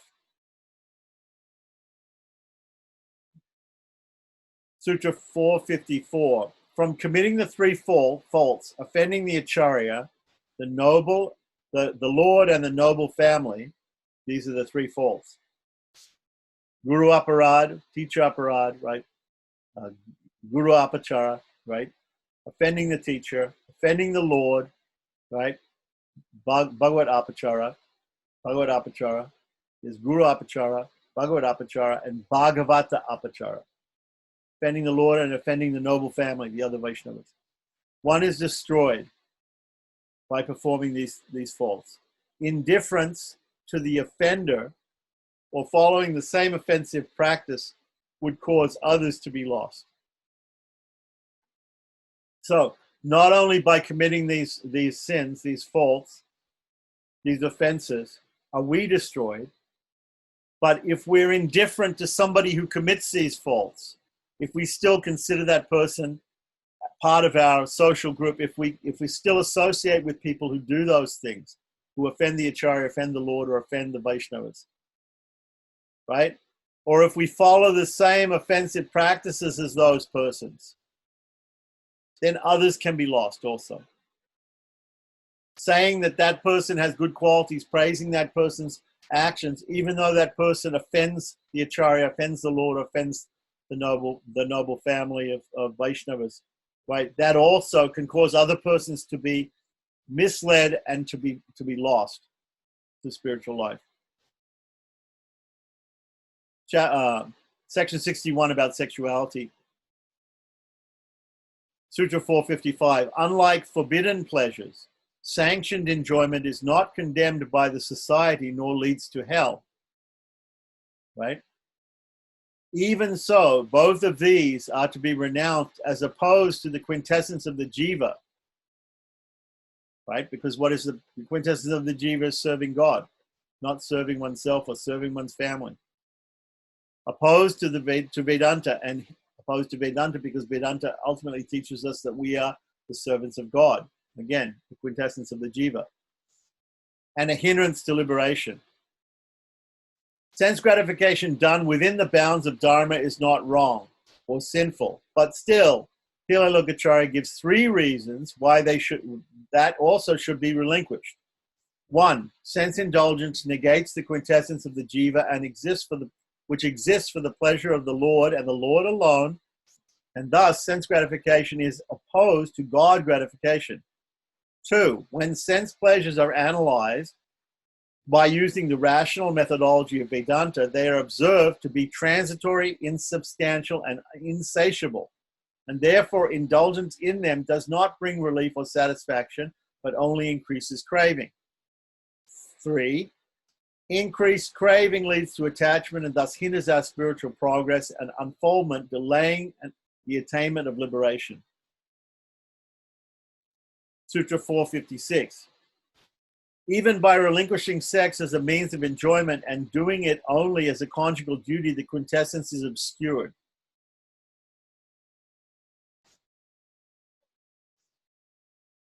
So when you read the previous section, you might think, oh, becoming a sannyasi is what everybody has to do. But here it says, even giving up sex, right? Even giving up sex as a means of enjoyment and doing it only as a conjugal duty, the quintessence is obscured. The Dharma Shastras lay down the duty of having sex with one's wife every month after her period. The wife can approach the husband in due course and demand her conjugal rights with the formula ritum Dei. One can argue that sex should be done in the discharge of one's conjugal obligations should be retained, but the Acharya retorts that all sexual indulgence of whatever sort should be eschewed, even as a conjugal duty. Sexuality obscures the quintessence of the jiva, which is ananya bhogatva, being the sole object of the Lord's enjoyment, and ananya upayatva, resorting to the Lord as a sole means of one's own enjoyment. Resorting to the Lord as a sole means of one's own enjoyment. Sutra 457. In order not to obscure the quintessence, it is necessary to live in the state indicated in Field's Friends quotation. The Hastagiri Mahatmyam says, whether Field's friends, wealth, children, spouse, animals, or real estate, O Lord, for those who are drawn to your lotus feet, all these become impediments to the attainment of the goal. In other words, one should be one-pointed in his devotion to the Lord through the agency of the Acharya. And all these other things are secondary, become secondary. At the same time, if one's family and one's society are also made up of Vaishnavas, then we could also serve those Vaishnavas, right? That's also was explained previously. Section 62, adjuncts to the four upayas. 458, an irresistible urge to reach the Lord, an ardent desire to abandon this state of separation, and being unable to remain in the body without the experience of God. These are necessary adjuncts to the four upayas. The upaya means, right? So, an irresistible urge to reach the Lord, an ardent desire to abandon the state of separation from the Lord, and being unable to remain in the body without the experience of God. These three are necessary adjuncts to the four upayas. The four upayas are bhakti, prapatti, acharya nishta in either of the two forms, svagata svikara, eliciting the grace of the acharya, or para gata svikara, being a passive recipient to the acharya's grace. So there's bhakti yoga, there's prapatti, there's acharya nishta in two ways. Acharya nishta means having faith in the acharya. You can either approach the acharya for getting his grace, or the acharya could approach you and give you his grace. One may attain liberation either by the self-effort of cultivating devotion, bhakti, or by going through for refuge, prapatti, relying on the preceptor, or simply by the grace of the Lord. But for all of these to be effective, the three conditions must be present: an ardent desire to be united with God, complete detachment, complete disenchantment, not necessarily detachment, but disenchantment, right? Indifference with material life, and an inability to bear further rebirth without God experience. 63, dedication to a preceptor. Sutra 459, the words, I have realized an infallible means, quote, are to be considered an endorsement of the former upaya, actively eliciting the preceptor's grace, which was given here as swagata swikara. Acharya nishta, swagata swikara. Oneself eliciting the grace of the acharya, right? So in the fourth Tiruvandari, Nanmugam, is it Nanmugam Tiruvandari? Right? 89, it said, I have realized an infallible means, worshipping those who resort to the Lord, meditating on the feet of the Lord of the ocean of milk without any distraction. Whoever endures this life with humility will destroy accumulated sins, will open the doors of Vaikuntha and remain there with glory.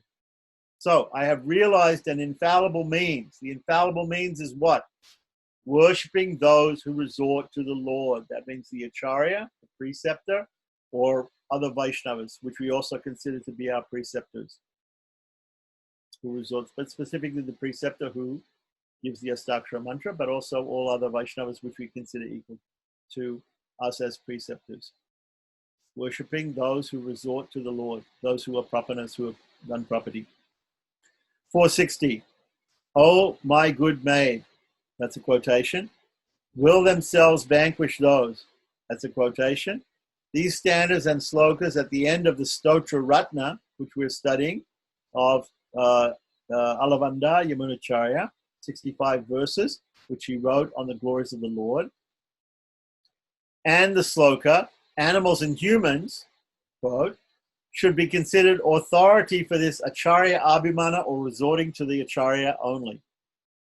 These verses endorse the passive receiving of the preceptor's grace, which again, in the beginning here was explained as Paragata Swikara. Paragata Swikara Acharya Nishta. That's the second form. So it's Swagata and Paragata. Right.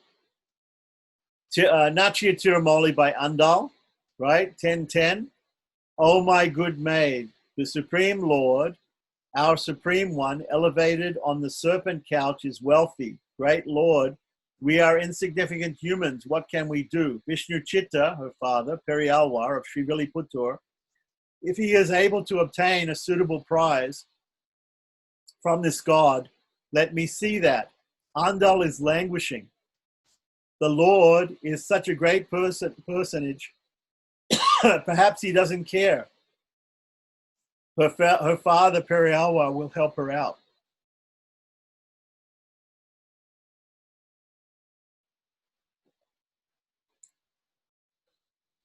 In the fourth tier of Andadi, 18, the merits of those who praise those that praise in a special way the man lion that ripped open the chest of the inimical demon with his sharp nails, will themselves vanquish those of the latter, the merits of those who praise the Lord directly.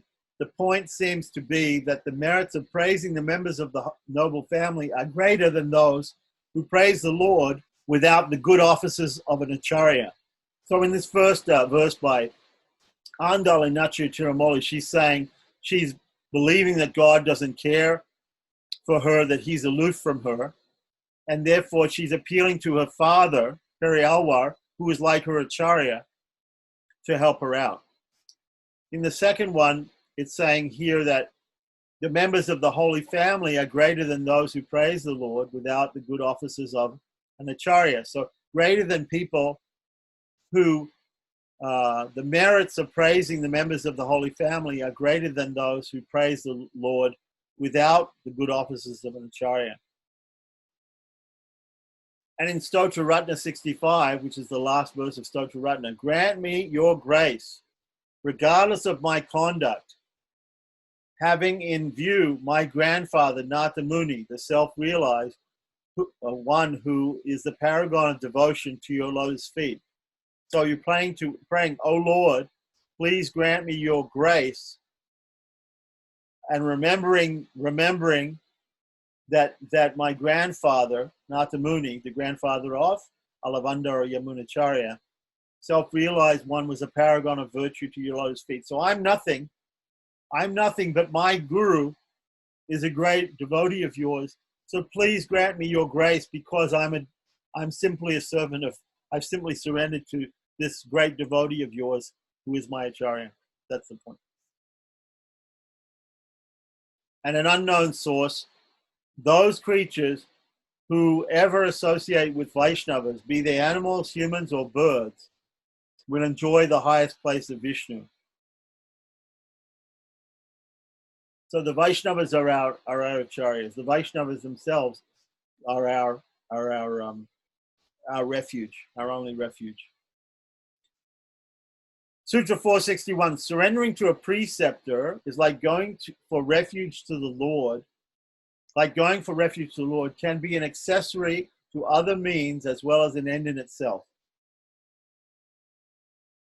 So surrendering to a preceptor can be an accessory as well as an end in itself. So this acharya abhimana is not usually practiced separately. It's usually you surrender to God through the agency of the guru. So you're surrendering to the guru and to God. So you surrender to and serve the guru and also serve God, like that. Some people are like Madhura Kaviyawar and Ramanuja's cook, who boil the milk instead of going under Ramanuja's orders to attend the Parapada, the procession of Lord Ranganatha in Sri Rangam. That those persons were only taking shelter. Basically, the examples are only taking shelter of Madhura Kavi's example of Namalwar and the cook's example of Ramanuja. So you can practice it separately, or you can practice it together with the service of the Lord and surrender to the Lord. So surrendering to a preceptor, like going for refuge to the Lord, property, can be an accessory, right? Surrendering to a preceptor is an accessory normally, right? As to other means, as well as an end in itself. It can be an end in itself. The other means toward, right? It can be accessory to other means also. So what are the other means? In the Bhagavad Gita is taught Bhakti Yoga, Jnana Yoga, and Kama Yoga. So the other means taught in the Gita are Bhakti Yoga, Jnana Yoga, and Kama Yoga. Sharanagati, or taking refuge in either the Lord or an acharya, can either serve as an ancillary or auxiliary, right? Auxiliary means to these other three, or be a path in itself. So we have Karma Yoga, Jnana Yoga, Bhakti Yoga, Prapati, and Acharya Abhimana. These are the Tattvatraya. I mean, not Tattvatraya, excuse me. Artha Panchagam. Artha Panchagam, right? 5 ways, right? So you can practice Acharya Abhimana, resorting to the Guru and surrendering to the Guru with any one of these, with any one of the other 4. They haven't mentioned property here, but they've also they mentioned property. Sharanagati also, yes, to either the Lord or the Acharya, can serve as an ancillary means to the other 3, right? So not only property, but also Acharya Abhimana, those 2 can be ancillary, they can be auxiliary to the others, to the other 3. That's the point. Sutra 462, going for refuge is for those who are unable to practice devotion. This surrendering to a precept is for those who are incapable of going for refuge. This is very important. But the taking of refuge in the Lord is for those who cannot practice bhakti yoga. And for those who are incapable of surrendering to Krishna, then submission to an acharya is a recommended path. Okay, so there's different forms of people. So if somebody is willing to go and perform bhakti yoga, kama yoga, jnana yoga, let them go and do that. If they think they can do that, they can perform their self-efforts will help them to attain liberation by that. Then they have ego.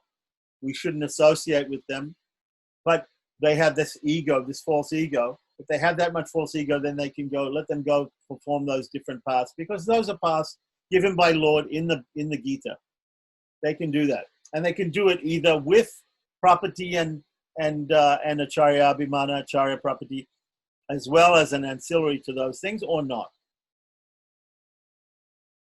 But for those who can't do those things, can't do those paths of self-effort, for whatever reason, either they're incapable, they're unqualified, or because they've come to the realization that actually those paths involve ego, for those persons, property, right? Property is to the Lord through the acharya is the way to go. For those persons who can't even do that, then simply acharya abhimana, surrender at the feet of the guru, of the acharya, is the way. At first, this acharya abhimana, Sutra 463, at first this acharya abhimana, submission to the teacher, makes the latent quintessence sprout, then flower, and finally produce full fruit. So, by simply approaching the acharya and surrendering to the acharya, if you can't perform property to the Lord through the Acharya. If you don't have any knowledge of or how to do that or whatever it is, and if you can't also do these other forms of Bhakti Yoga, Kama Yoga, and Jnana Yoga for whatever reason, which I discussed before, then Acharya Abhimana is going to first of all make the essence of the jiva, which is the idea that you are completely subservient to only Sriman Narayana and his servant. That will begin to sprout, it will flower, and finally that will produce full fruit. Thus ends Sri Vacana Bhusanam by Pillai Lokacharya with the commentary by Manavalabha Munigal. So, does anybody have any questions or comments about the portions that we went over today? So maybe I went through those a little bit fast, but once again, I have to tell you that I feel totally unqualified to teach, or I'm not teaching. I want to have a discussion about this Shastra. It's a very high Shastra, and I would truly like to study this Shastra under more qualified teachers than myself. I feel totally unqualified to teach it. It comes to the essence and the end of it comes to Acharya Abhimana, surrender to the Acharya, and I feel totally qualified to discuss most of this, all of this Shastra. And still, somebody asked me to have a discussion on this Shastra, so we had a discussion on it. If anybody has any other things that they want to add, comments or questions, then please feel free. I think it was very clear. I think you made it very clear in the explanation also.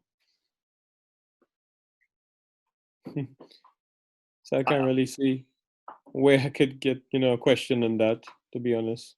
Yeah, I personally feel that I will have to read this book again and again and again to get more out of it, to understand more. And I have a larger version of it with more commentary and everything, which I want to go through when I get time. And of course, this is only the stepping off point for the next book, which is called Acharya Hridayam. So in order, we should be studying smaller books, esoteric books of Rahasya Granthas like Artha Panchaka, leading to Mumukshapadi, leading to Sri Vacana Bhushana, leading to Acharya Hridayam. And that will be and of course, a lot of this will also be explained if one studies the Idu, which is the commentary on the Alwar's works that Nam Pillai wrote, as I said, when they first began to write down the esoteric teachings in the history of the Sampradaya, and also by going through Bhagavad Vishayam. So, as I said, Dr. Alwar's father, Dr. M.A. Lakshmi Tadacharya, he has said that he would give classes in English on Bhagavad Vishayam if people are interested. So these are things which we can discuss if people want to do that. Otherwise, we've now finished going through the first time, let's say, the initial introduction to Sri Vacana Bhushana. Well, it makes sense how it goes to Acharya Hridayam next, isn't it? Because it ends with Acharya Abhimana. If we remember back to the beginning when we started this, when I was explaining a little bit about the life of Pillai Lokacharya, and just to finish in the same way, that he said some pretty radical things in this book against Varnashram, against the ideas of Varnashram. And so therefore he was hauled in front of the deity. They wanted to haul him in front of the deity. Many other Vaishnavas in Sri Rangam wanted to haul him in front of the deity and have him answer why he wrote these things. Mm-hmm. Instead of finding him, they found his younger brother, and they were bringing him to answer. And on the way, the Lord's procession was going around the streets of Sri Rangam, and so the Lord, his younger brother, spoke to the Lord, Namperamal, the processional deity of Lord Ranganatha, and gave the reasons in the form of this book, Acharya Hridayam, which he then wrote down. So this discussion between Pillai Lokacharya's younger brother and the Lord, right, became this book, Acharya Hridayam, explaining the reasoning for some of the radical statements here in Sri Vacana Bhushana against Varnashrama.